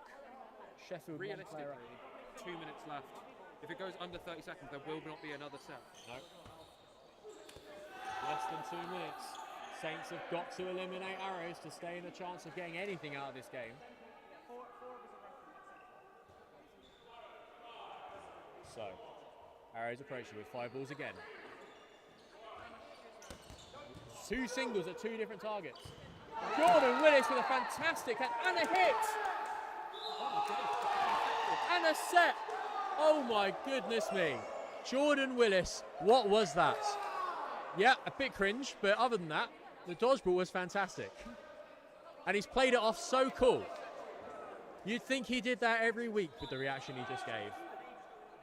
Timeout call. A timeout called for Sheffield, which is just going to give Jordan, in his rather fetching vest, just the break he needed. So it looks like he's going to be coming off, but you might think, hang on a minute. I've had a minute to rest here. I've just pulled off an absolute madness. This Maybe time I'm staying might on. actually benefit Saints more than it That's what I'm benefits saying. Arrows. But at the same time, I understand completely why Arrows have taken it, because they had a game plan and quite frankly, they just capitulated. I cannot believe that Saints have put themselves in this position. From being 3 sets down, they're now 1 set down going into a no block. And as we say, no block's the leveler. Yeah. Anything can happen in no block. Especially with this Arrows team that is so willing to come high up court Yep. and make those risky plays. If they can't block anymore, There is a time limit. So ultimately, you only need to make 1 hit. yeah. And then you can just sit back. But they do have those two, Elliot Zara, Brennan O'Regan. Arguably some of the best no-block players we have in the country. But can they do it under pressure? Under the lights. Dodge Central. Foam League 1. Quick start hit. Oh, my mistake. There's no block. There was enough time left on the clock that we've gone to a It'll go to normal no set block that very, will- very that shortly. will almost certainly go to no block. But the important caveat is that it allowed a quick start from Arrows, who, unsurprisingly, were able to connect on it. So again, very early into a set, have a 1 pair advantage. Weak throw, weak retaliation. Arms definitely beginning to tire here. It's been a long 40-minute game. Sheffield attacking. Singer from Walton, block. And a hit. And no, I'm not able to get it. If only he was a foot taller. O'Regan smiling. But wasn't able to get there. Block from Level and play. a very, very comprehensive block from Ransom. Really got his hands around that one. Saints to 4 balls. Release a single. Very close. Jordan with the pressure. 30 seconds remaining until no block. 30 seconds to no block. Scores level. Saints 1 step down. Jordan with a retaliation. I don't blame him for taking it. But he needs to do better. It is all on Saints. Great shot from O'Regan. Great hit from Van Murik. Van Murik makes sure. Floppy Arrows 1 player up. We're into the 3, 2, 1. That'll be no block. I'm surprised that Sheffield didn't throw any of the balls they had. They had about 4 balls in hand when it came down to the final few second flurry. Elected not to throw any of them. Perhaps scared of the Saints catching threat. But ultimately, I feel like when you have that many balls, you can just launch them. It's just a free shot. You're going to get 3 balls back anyway. But regardless, they come into this with advantage. 1 player. And Especially when Burnham. you're Arrows with the back in your arms all game. That's a wild, wild free throw from Jordan, giving them the 4. High and wide. 2 balls onto Willis. Punished for it. If it's Van Murik that made that call, I've got to say that was the right call. 2 balls, aggressive, onto Saints main players threat. up ahead as well with 4 balls. They've kept possession on that. Throw 2 balls at someone, you're likely to get one back if you hit them. Great hit from Brennan. Try, here we go. Great risk Zara. The England boys teaming up. 2 of the best no-block players that we have, really. They're showing their brilliance. That one was a bit wild. Don't think Zara needed to do but that. realistically, it's Bounce. not going to matter. Elliot trying to show, not Elliot. Brennan trying to show off. Almost blows up in his face. 2 minutes. Rachel Brandon has to turn this around. Odds stacked against her. Are they going to release all 3 Floppy Arrows? They are, and they make 2 hits. And that is the game. 6-4 to Floppy Arrows. A fighting spirit from Saints. 3 sets down. They bring it back to being still winning it all the way. They push Sheffield all the way. Could have taken it in that last set. But a poor no-block set just doesn't quite see them over the line. Arrows will be happy with the result. Perhaps a little bit disappointed in the performance. I think they'd probably want a more dominating victory than that, given where they probably expect themselves to be in the table. But regardless, a win's a win. 2 points on the boards. Arrows progress nicely. Saints still looking for their first win of this season. We'll take a quick break, and then we'll be back with the next match.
Welcome back to Dodge Central's coverage of the Foam League 1.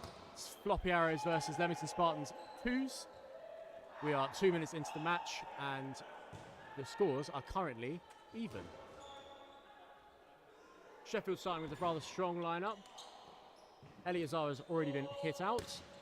And there's a double hit, I believe. No, it's not, it's one single hit. And there's a catch from Elliot Webb, who also played for Leamington Spartans once. So I'm slightly confused. They're letting him play in this game.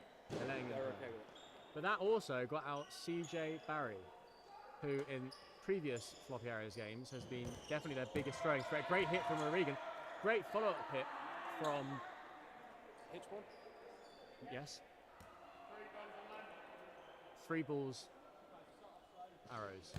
O'Regan single. Catch. Oh, and a hit on Sophia as well. And a hit on Hitchborn as well. That leaves Wood McGowan. What? Hitch one? Who? Her? McGowan. Yeah. McGowan's hit? Question mark?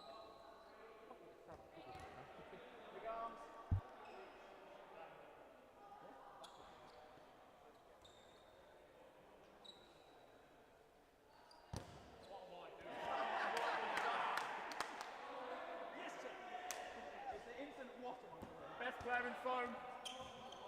That's the retriever. You want the person on court.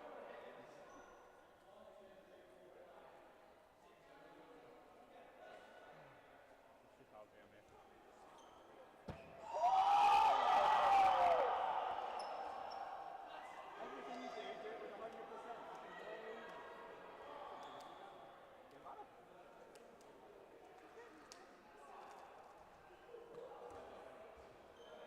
If she goes, you go. No.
4, if not 4 balls.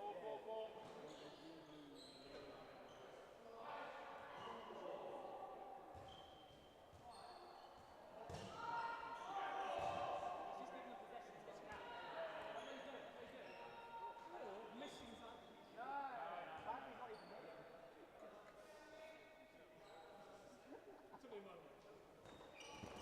Nice, Tom. Slow 2. Yep, slow 2.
Big catch here, Tom, big catch.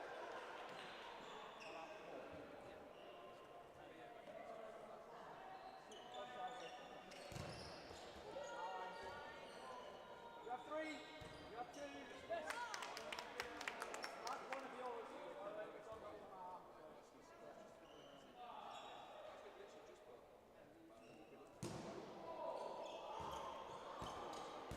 Yes, Tom. Go.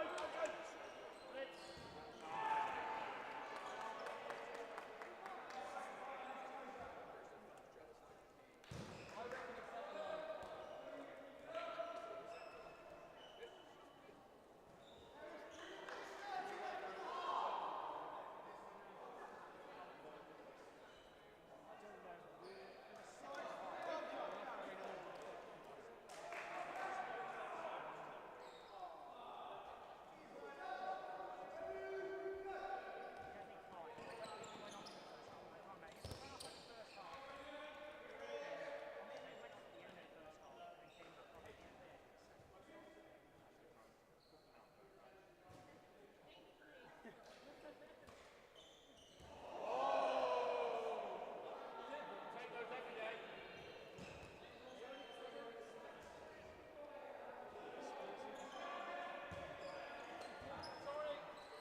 But it's also like, it was square on the line, like, I can't see. I've just got to get out of the way, and I did that. If I caught Sam's one, this look in your face, you knew exactly what it was. I saw it go up, it's on the way catch, I'm like, oh yeah, I can't see now.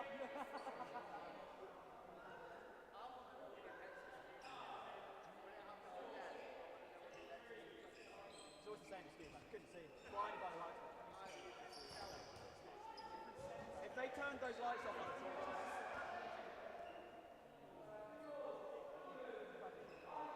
generally run more down catching in the dark.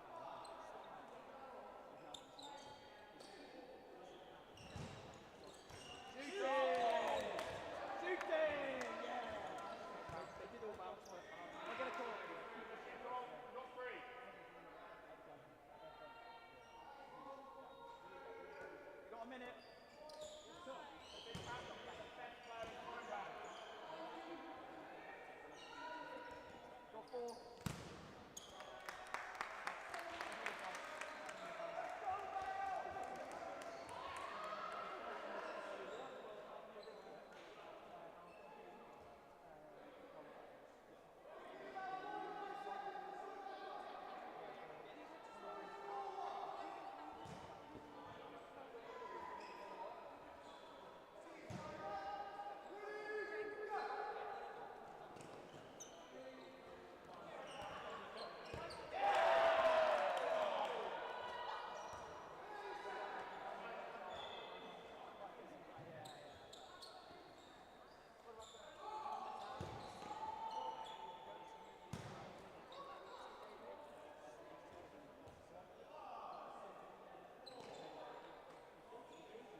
Welcome back to Dodge Central's coverage of Foam League One. And we have our final match of the day. Highly anticipated Floppy Arrows versus London United 2, aka Storm. Jack Sanders giving us a lovely wave from the Storm side. Starting lineups. CJ Barry somehow benched for Floppy Arrows, despite being their comfortably best player. On the Storm side, Louis Williams starting. Jack Sanders, Will Shue, Faizan Hader, Jodie Woodgate, Rachel Potter.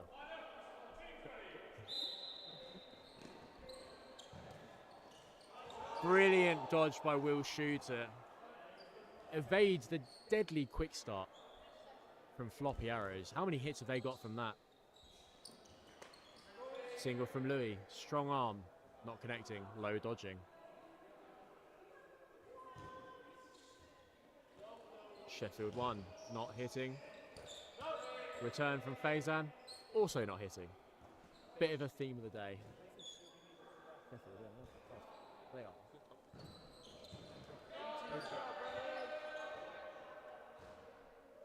4 balls for Storm.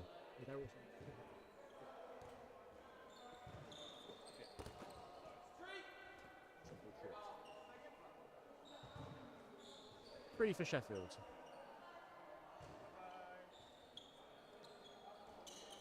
Single for Pitchborn. Not connecting. 4 balls for Storm. Single from Wilshu, straight down the gap. 6 players to aim at. And he aimed at none. 3 balls, single from Brennan. Lovely shot. Not a bad retaliation from Sanders. Not quite finding Brennan. But he has given away possession as that ball from Jodie's gone straight back over. And now they have possession. Burden, 4 balls. 2 balls on Hader. Both missing. I think you can start to see some tired arms from both teams. Being the last game of the day. 4 games per team.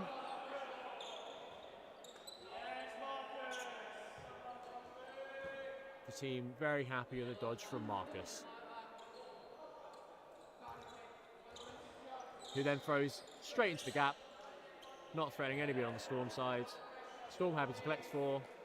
Rachel Potter making the call. Approaching single from Sanders, not finding anybody. I think Storm really have to be looking at their accuracy here. 6 players to aim at several times, and they're just missing. Sanders fishing for the catch on Van Murick, but Van Murick places it well.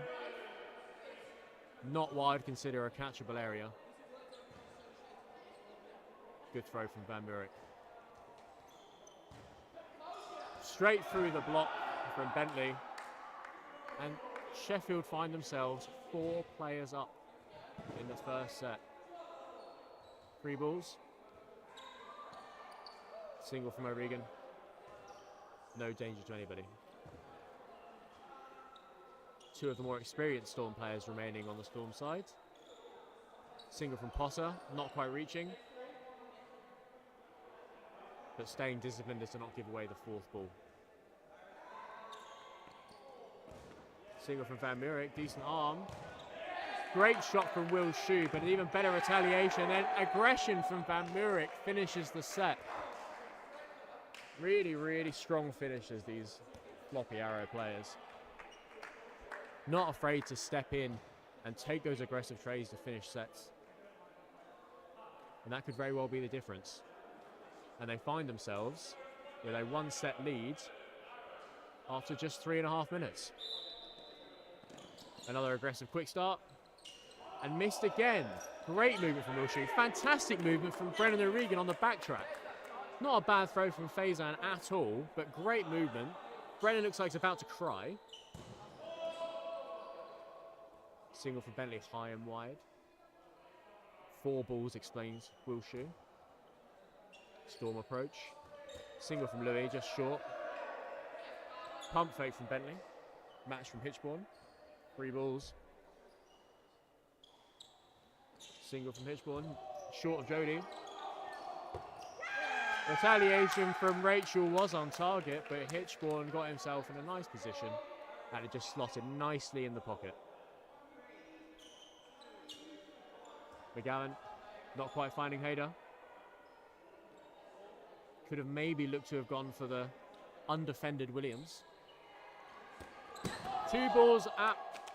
Not sure what the strategy was there. 2 players down, giving them 4 balls. 1 player down, giving them 4 balls. Who then in return missed their own double. High pressure from Floppy arrows. Van Buurik taking the wing. Single down the middle, not hitting. High press. And we're back to 3 balls for arrows. Single, great dodge from Williams. Great dodge again from Brendan O'Regan. Good movement from Woodgate. And we're all square. Short player down. And now we're all square. Nice, very, very nice brush hit on Zara. Storm surviving. Big fakes. Did get a bit of movement out of O'Regan, but he kept it quite grounded. And Storm coming up, even on players. And a hit onto Van Buurik. And then a hit on Will Shoe, spiking into the floor, hit from Williams. Storm definitely getting the better of that. Definitely more accurate. Some suspicious movement patterns from Floppy arrows without undoing there. They just needed to get low and get out of the way. Far too much jumping makes them a much bigger target. But they've got the hit on Sanders to bring it back to 3 apiece. Ball from Faison just over the top. 3 for arrows. Arrows burden. Oh, a lovely shot onto Woodgate from Bentley. And arrows regain their advantage.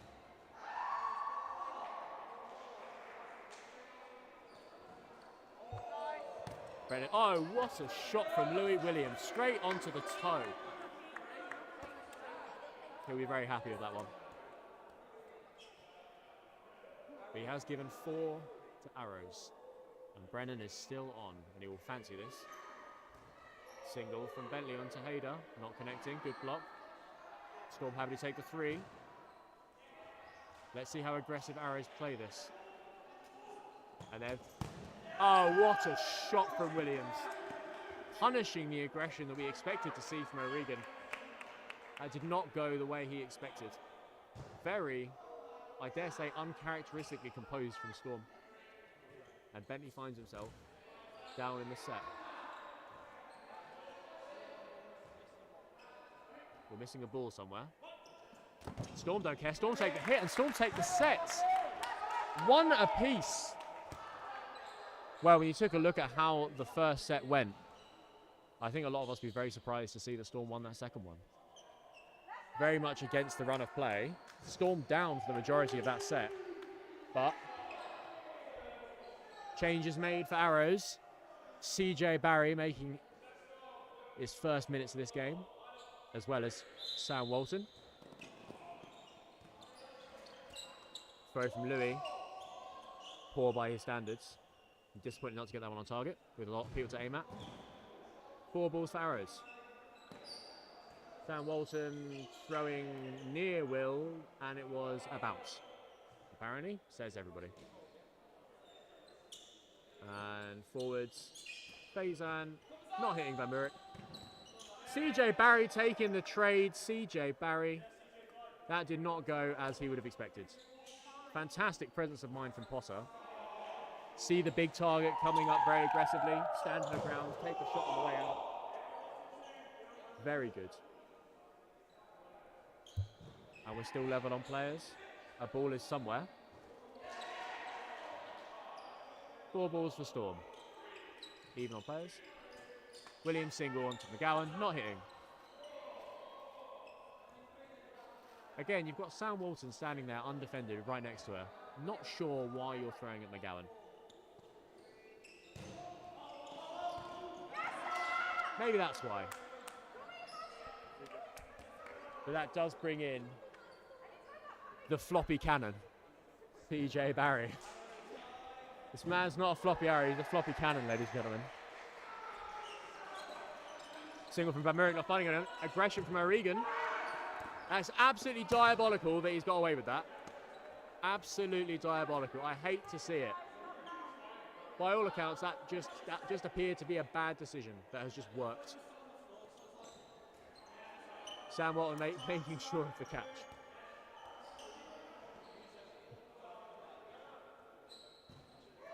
Four balls for Storm. Will Shoe not reaching. Got to do better than that. Single from Van Murek also not reaching. Louis Williams returning and not reaching. A throw will be on target soon.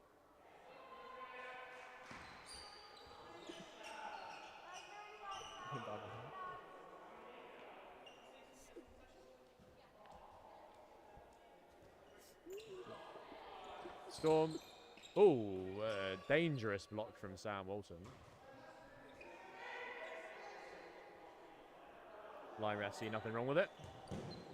And that is the floppy cannon at work. And a very aggressive play from Brennan that's just not worked for him. I think there's a time and a place for aggression. I think Brennan might be, and Brennan's just called to sub himself. Head's gone, spiraling. Single from Marcus.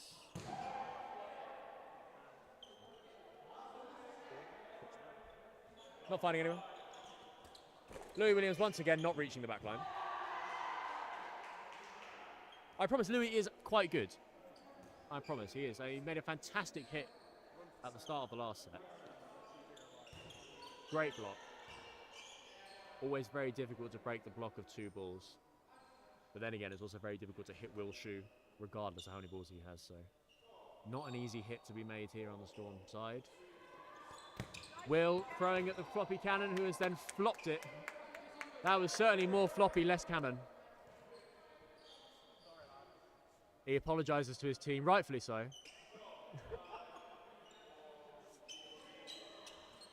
Louis Williams, that's a great hit. Not sure why he's trying to drop his ball to go for the catch. Perhaps provoked from earlier commentary. I'd thoroughly recommend he stop doing that. Will Shoe, single into the gap once again. He's really good at throwing at that one spot when nobody's standing. Sheffield approaching. Single once again, not reaching the back line.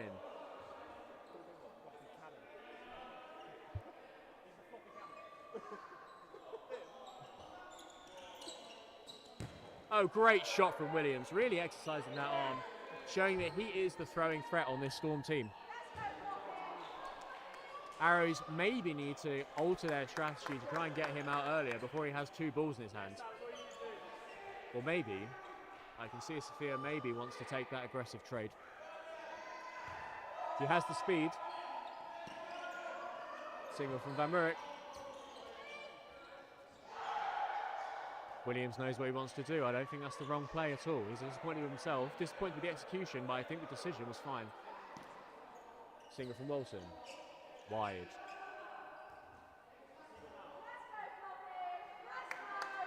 Will and Williams.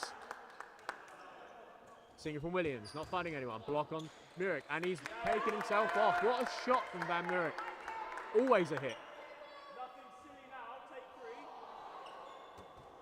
Classical dodge from CJ Barry. Was never gonna. He was certainly floppy.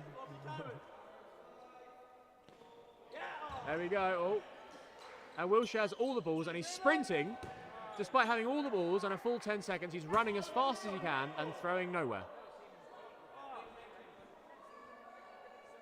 So, Will finds himself with 4. A single at the floor, but not at the same spot that he's thrown out the rest of the game. So we are improving. Sophia Van Murek making the call. See what it is. Single from the cannon. Oh, that must have been very close. Must have been very close. But a block called. Block called. Referee's feeling fairly confident. Single from Van Murek, wide. You're not going to hit Will Shu with one of them when he has 3 balls. Will Shu bringing all 3 forwards. A single straight at CJ Barry, who finger blocks it, and he's gone. And then Will Shu rolls one along the floor. Arrows with 3 balls. Are they going to release 2? They are, and it's a fantastic block from Will. But I don't know why he's jumping. He's making it more difficult for himself. He's pulling it off, but we're not easily just move to the side. Single on to Walton, very close. Walton and Van Mierik. Another double perhaps. Just a single, balls collided. Great block. Good opportunistic throw from Sophia. And now, Will Shu with 4 balls again. Will Shu just recovering from an arm dislocation. Good jump, good taking the shot, missing it. Needs to take his time there. What was he doing? Sophia's hitting the pose on him afterwards. That's how poor that shot was. Take a look at yourself, Will Shu. Can he do better? And he does. Oh, and a block from Sam Walton with the ball, and the game continues as is. Will Shu stuttering. The pressure from Walton.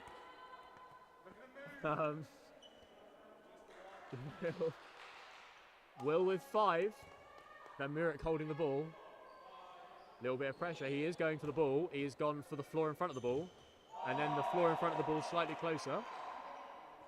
Sophia's done her job perfectly there. Got Will to throw at her and not at the undefended Sam. Will going for the 1-for-1. Blocking, and he gets domed in the head by the man who made the fantastic block just a few seconds earlier. So Floppy arrows do take that set. Fantastic controlled calling from Van Mierik. And great blocking from Sam Walton. A valiant effort from Will Shu, who has now been subbed off, understandably, as has Van Mierik. Sam Walton remains on. Very common to see people just taking a rest after that long set. Sam Walton throwing the ball absolutely nowhere. He has just decided to take a random shot somewhere and not at the people like 2 feet in front of him. 3 balls for Floppies. Oh, there's the Floppy cannon. The Floppy cannon. 2 hits with 1 ball. You can't teach that.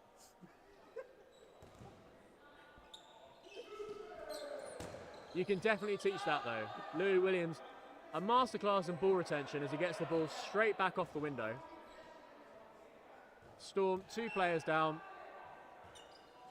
Guy Lavelle, good target selection to go for the Floppy cannon himself. Blocking maybe not quite as good as his throw. Great block from Brennan. Just such a classically trained dodgeball player. Gets nice and low behind his ball. When he's not running headfirst into danger for no reason, he really is a quality player to watch. And that's a great throw from Walton. Straight below the block onto the shins of Williams. He can't really do a lot about that. And Storm are finding themselves in a very tricky situation indeed.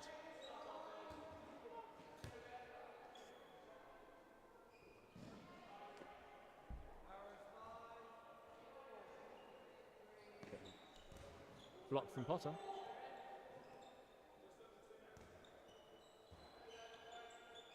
Single from Potter. Down the middle. Dodged by Walton. Oh, great stutter step from the Floppy cannon himself. That was terrifying. I flinched. Good block from Fader. Fader? Fader. Oh, what a touch from CJ Barry. Unbelievable techers. You'd never tell he's from Cambridge. Throws the ball really hard at the wall. Gets it back. If he'd thrown that at a player, that would have been a really good shot. Another single. Meg McGowan at the ball. Blocked back. Comfortable block, but does stop any counter coming from that corner. 1 minute remaining until no blocking. Maybe that's what Floppy arrows want. They just want to see out the time. Happy to take it to no block. Don't need to do anything risky. And he walks for that one. Because it hit his hand. And yes, 6v3. He's gone. So now 5v3. Big fake from Potter. 3 balls for arrows. Really nice throw. And a terrible block. And a better block.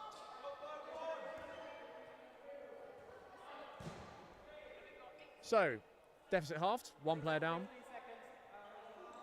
Arrows 1 player up. Terrible throw into the floor. 10 seconds remaining. The flurry begins. In 5, 4, 3. Here we go. Everyone's going to throw. Everyone's throwing. Brennan somehow made a catch that he did not deserve whatsoever. And it's given just a straight catch.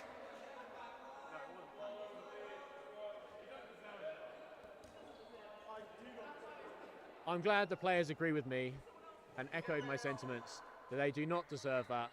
And Brennan keeps getting rewarded for bad plays.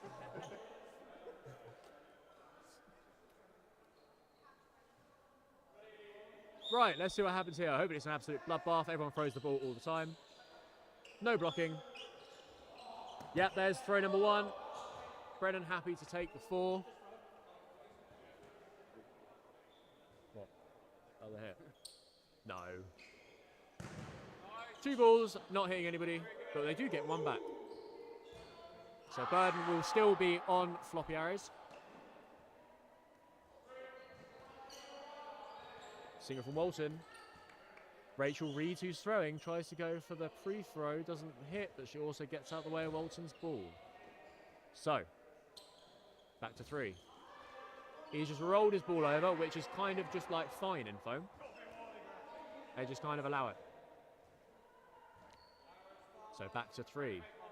3-player advantage. Nice searching delivery from O'Regan, not quite finding anybody. And Storm throw 2, giving 4 balls. Almost certainly a double coming in, if not a triple.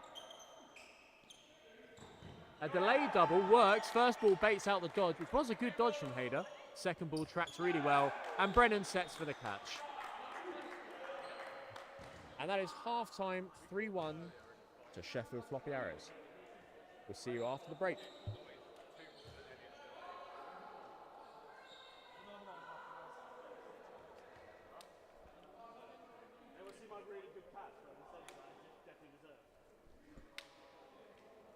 I've not said anything bad.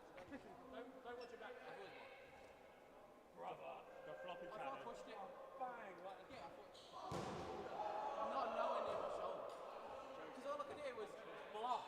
But I was like, I don't know if you're taking the piss or it's a block. You knew the tone.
and welcome back. I think we might be having some video difficulties, so I'll try and do audio description on the radio, test match special. So, quick start from Floppy Arrows, missed, but Sam Watton got hit on the return, so Storm are 1 player up with 4 balls.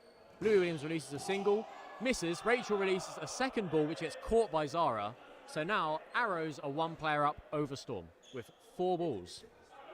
So, Arrows with 4 balls, 6 players, released 1 from Zara onto Woodgate, doesn't hit. Will shoot, goes up, gets the release from McGowan. So now they have 4 balls. I believe we now have video.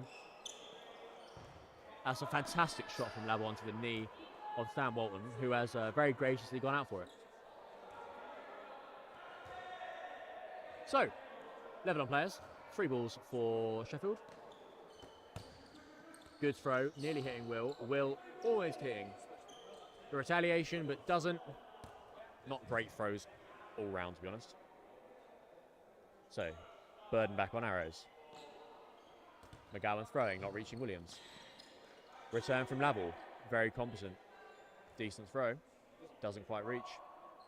I feel like Sheffield need to be using CJ Barry a bit more here. There it is, and it hits straight away. That's impeccable ball knowledge from me. The floppy cannon comes back. Will they learn? Is there any pattern recognition in this Floppy Arrows calling? No. Floppy Arrows calling seems to take an absolute nosediving composure when Van Murek's off court. Swapping out a ball here, supposedly a rip, although head ref Matt Wheels basically told them, no, go away. And a spectacular spill from Elliot Zara. You'd expect him to take those. Arguably the best catcher in the building. Spilled it.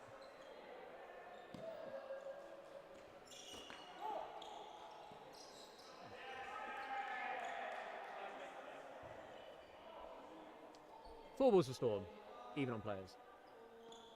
Single from Williams, not hitting.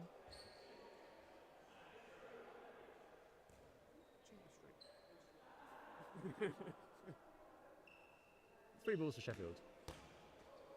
Throw, block from Woodgate. Slightly unorthodox, but gets the job done. Definitely feel like I should have walked if you'd have felt anything hit her, so stays in. Four balls, ball on to CJ. Smart target selection. CJ, not particularly convincing block. Not that I'm saying it him, I'm just saying it was definitely looked like it took on by surprise. Throw from Bentley, not reaching anybody. Four balls for Storm. How many times have people thrown balls that haven't reached people? Throw from Woodgate, across Bentley.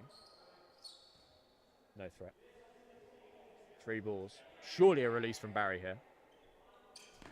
Nope. Louis Williams got the movement he wanted, stopped the distance, and just didn't throw. Just took the 4.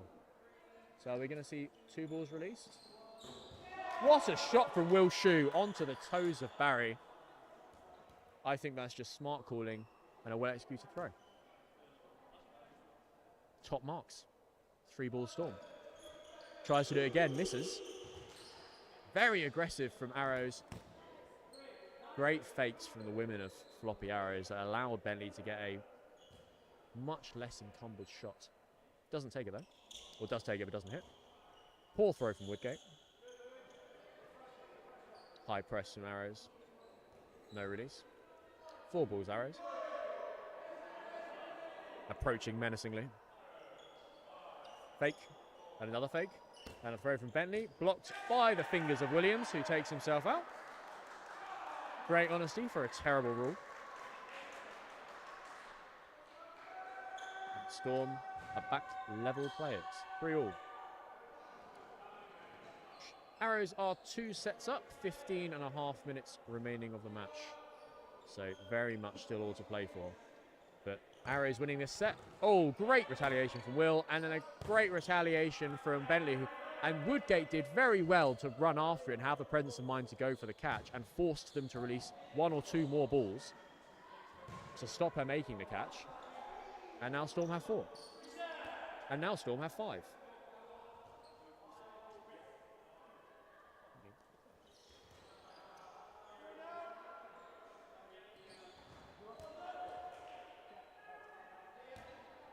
and Storm have 3. And Arrows also have 3. Approaching.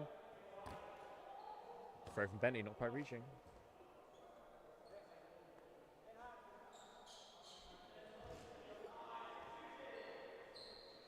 Full ball Storm. Block. Big fake from Bentley. Nothing doing.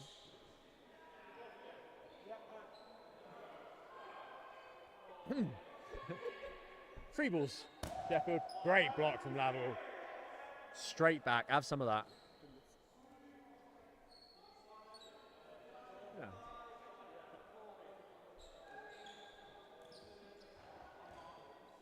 Safe throw from Lavel.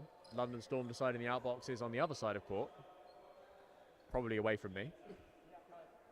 Smart move. 2 balls onto Lavel, missing. Wilshu taking the shot by himself. Could he have waited for his teammate? Probably. But Lavel goes forwards anyway and baits 2 more balls out.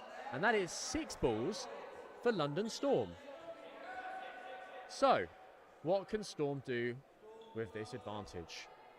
Because you rather suspect they lose this set. Might be a while. Might be difficult to come back into it. 3-set deficit with what would probably be just over 10 minutes remaining. Would be tough. Great block from Lavel. And a bounce. Sheffield being very, very aggressive with this possession. Lots of double throws. Perhaps because they're not scared of the double throw coming back at them. So let's see if they should have been scared of it. No, they shouldn't. A quick duck and both balls fly overhead. They get another chance at it. I rather suspect they'll only throw 1.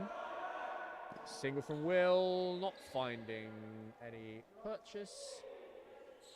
3 balls, Arrows, and now Arrows can make an attack. And hopefully something will happen. Single from Bentley, over the head. A retaliation from Will, blocked. Confidently, straight back into the scoreboards. Matt Will left to pick up the pieces. How metaphorical is that? 4 balls Storm.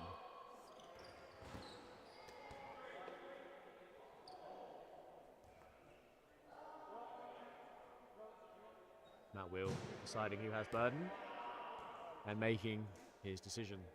Arrows to throw. 3 balls, single onto Avel. Blocked back, that's 4 balls. Poor presence of mind from Will Shue to not see that ball going over. Perhaps poor communication from his teammates, or perhaps he was just so bloodlusted from the chance to throw, he decided, I'm throwing anyway. Either way, 4 balls. And they make the hit, and then make a block. A block by Bentley. Will Shue undone by his own loose possession. He's got no one to blame but himself.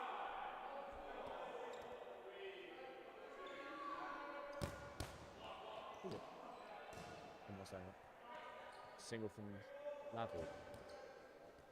High press from Sheffield. And a block into the floor. Lavel with 4 balls. Looking up, single over the top. Single retaliation off the wall and back. Of all the games that have happened today, this is certainly one of them. This is one of the games of Dodgeball that happens today. Double missing. Retaliation also missing. Ball's rolling over. Guy kind of pressured by nobody there. No one actually stepped up to stop him getting that ball, but he still decided, no, not going to take it. Going to hold back. So there is a 3rd ball that Guy has over towards the camera that he's just kind of ignoring. Duncan is pointing at it a lot. Duncan Bissett, that is, the ball retriever. Just pointing at the ball, like, you do have a 3rd. Guy happy with 2. Aggressive block. Aggressive throw. Another aggressive block. Everything's very aggressive, but nothing's actually happening. Guy's finally acknowledged the ball on the other side of court. Picks it up, wipes his brow, ready to attack again into the floor. Not his best throw. Didn't quite get the action on that one. Didn't have the flight that he wanted it to have. Tries again. Better flight, dipping delivery. There might have been dipping because it was slow rather than any kind of spin on the ball, but dip's a dip regardless. Easily fended off from Arrows, and now they have 3. And they're not going to be in any rush whatsoever, Arrows. There's 10 minutes of the game. They are 2 sets up. If they win this, they'll be 3 sets up. And as little time on the clock, the better for them to be 3 sets up. So now you're going to start seeing, yeah, Bentley's throwing some very safe retaliations, getting the possession back onto level. They're not rushing him down, but now they are rushing him down, which goes against what I thought. And now guys going, oh, a bit of spring of his step. Definitely right to take that shot when they had no balls, although I dare say he could have gone for the more open target.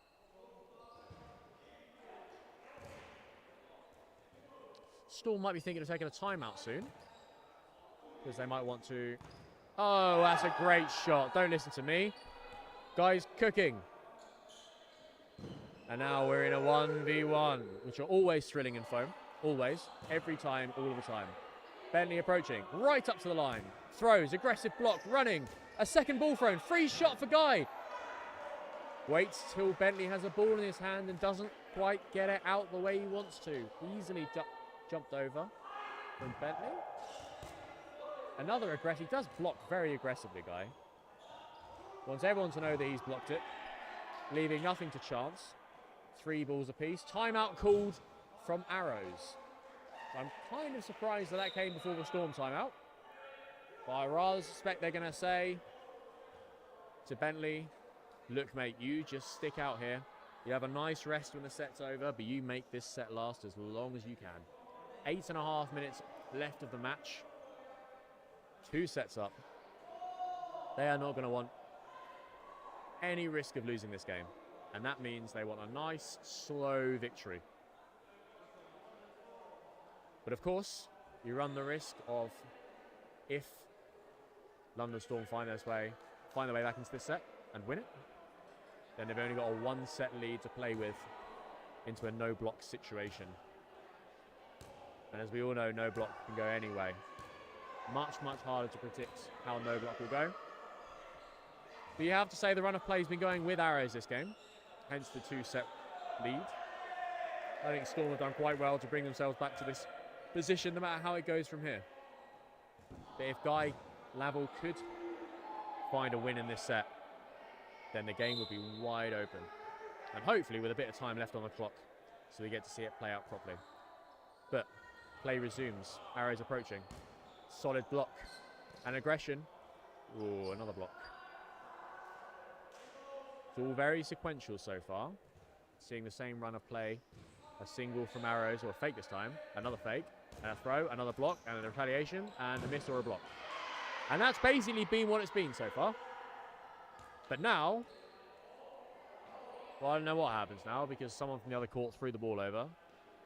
So now Laval has, and he's throwing very safe. Okay, so Laval very much wants to play the counter game here. He sits in a sprinter's position. Aggressive block, running. Yeah, he's made it very clear that's his game plan. And he has 2 balls. 3 balls. Very safe.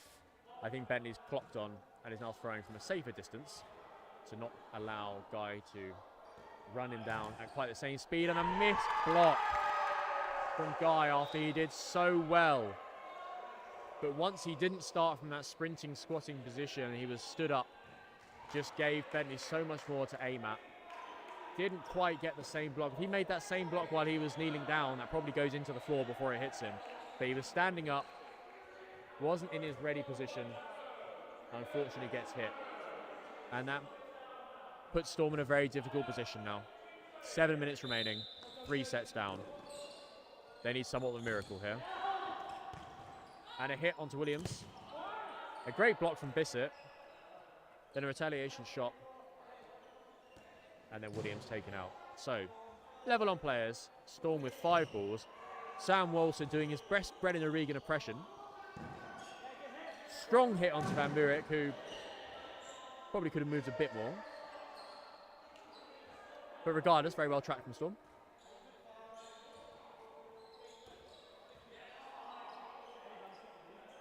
We're going to pretend that didn't happen. And Storm still have burden with 3 balls. So I'm not sure why a single was called in the first place. Faison throws a nice floating ball. Well, nice flight on the ball, but again, straight in the gap. No anyone. Right, let's see if we see a single. Maybe from CJ Barry. No, from Elliot Zara. Target selection, I would feel is question there. Duncan is a fantastic dodger. Fantastic movement. Not the one to aim for.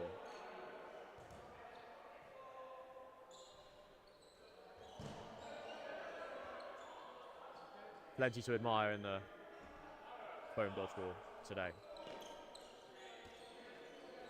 Very not quite reaching. Lazy fake from Storm. Tired arms, tired legs. Long day of dodgeball. Stinger from Wilshu straight onto the shins. Talking of lazy blocks and lazy dodgers, CJ Barry, what on earth was that?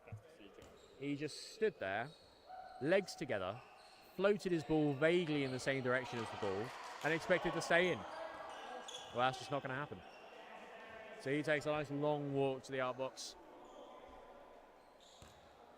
Storm 2 players up. They need to finish this set quickly if they want any chance of getting out of this game. Block from Walton. On court, says Guy, and right he is. It does go off court. Retrieved by Sanders. Ball to Rachel Potter. 3 balls. Storm approaching. Aggression they need here. Throw from Will Shue over the head of Zara. Zara taking the quick retaliation, which I'm surprised to see. Seeing as I thought they'd just be burning time, but maybe they think, you know what? We've won this game now. Doesn't really matter if we play it fast or slow. So, 4 balls for Arrows.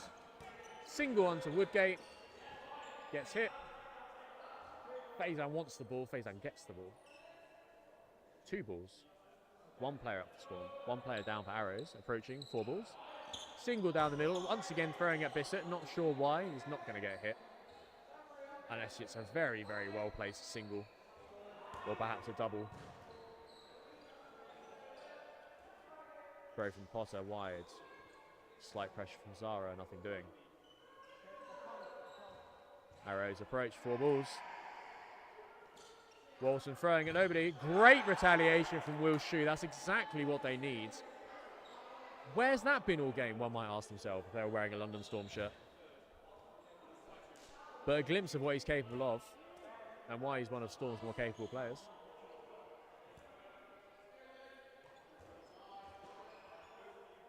Two balls called by Storm. Onto the bloke. Smart calling. Although there are 2 balls in the hands of Sam Walton, it's going to be very difficult to break that block when he was already down set with 2 balls in hand. Still, not a terrible call. 1 ball for Storm. Faizan holding it in the middle. Tries to go for the 1-for-1. Sam Walton missing the open shot. He'd be disappointed with that unless he's throwing safe, which he might claim. Can't blame him, we've all been there. Duncan Bissett taking the wing for the first time. Ball not reaching Will Shue. Slight pressure. Reset. 3 minutes. 3 sets down. Storm needs to get a bit of wiggle on him. 2 balls. Well, that's the right call, I feel. Now I feel like someone maybe needs to start charging. As this won't be a cakewalk for Storm. But a catch from Rachel Potter. She made that look like a piece of cake.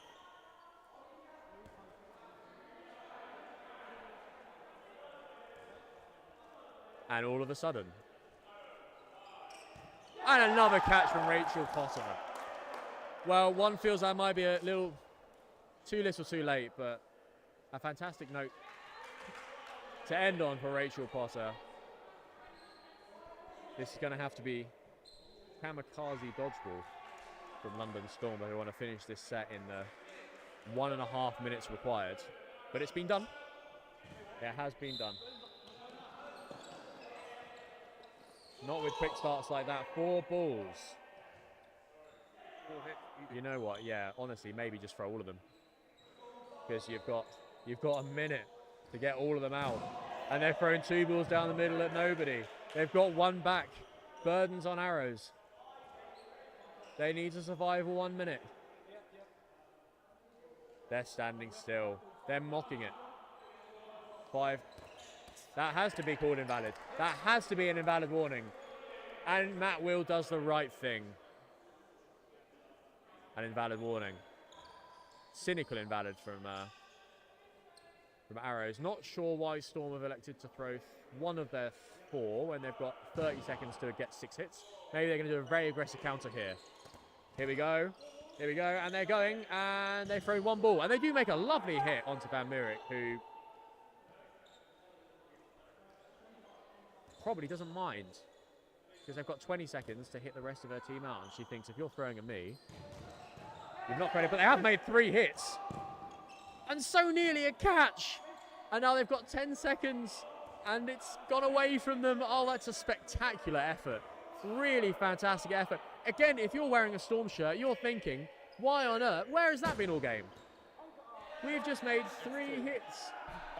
A cynical single down the middle to finish from Floppy Arrows. Let's see if we can see one more. No, the Floppy cannon throwing miles away.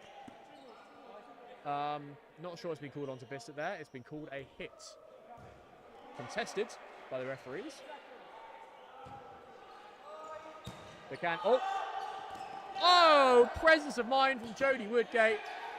Rachel Potter has just walked off court though. And who would just walk off court for no reason? Who would do that? I don't know anyone that would do that. So I believe that leaves us with 2 players to 1 in the favour of Storm. Brilliant presence of mind from Jodie Woodgate to go get that catch though. Really, really well played from her. I'm surprised she got hit, actually. It didn't look like she got hit from him. So.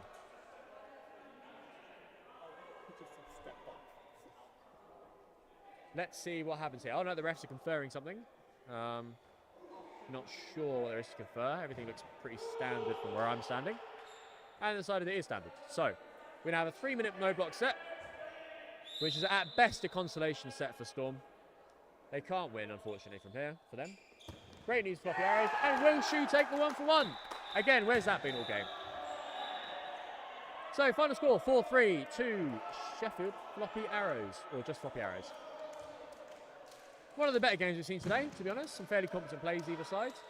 And yeah, well deserved for Arrows. MVP for me. I don't know, I thought Van Mierik's calling and control was really good, but it's hard to overlook the Floppy cannon himself. Either way, a decent game that I feel like Storm did fairly respectable, and from the start it could have gone a lot worse. War a win, war a game, Brendan O'Regan. What a quote from a player that probably underperformed. Anyway. And that wraps up Dodge Central's coverage of the Foam League 1. Thank you all for watching. Check us out, Dodgeball Central, on Instagram for all the best dodgeball media. Goodbye.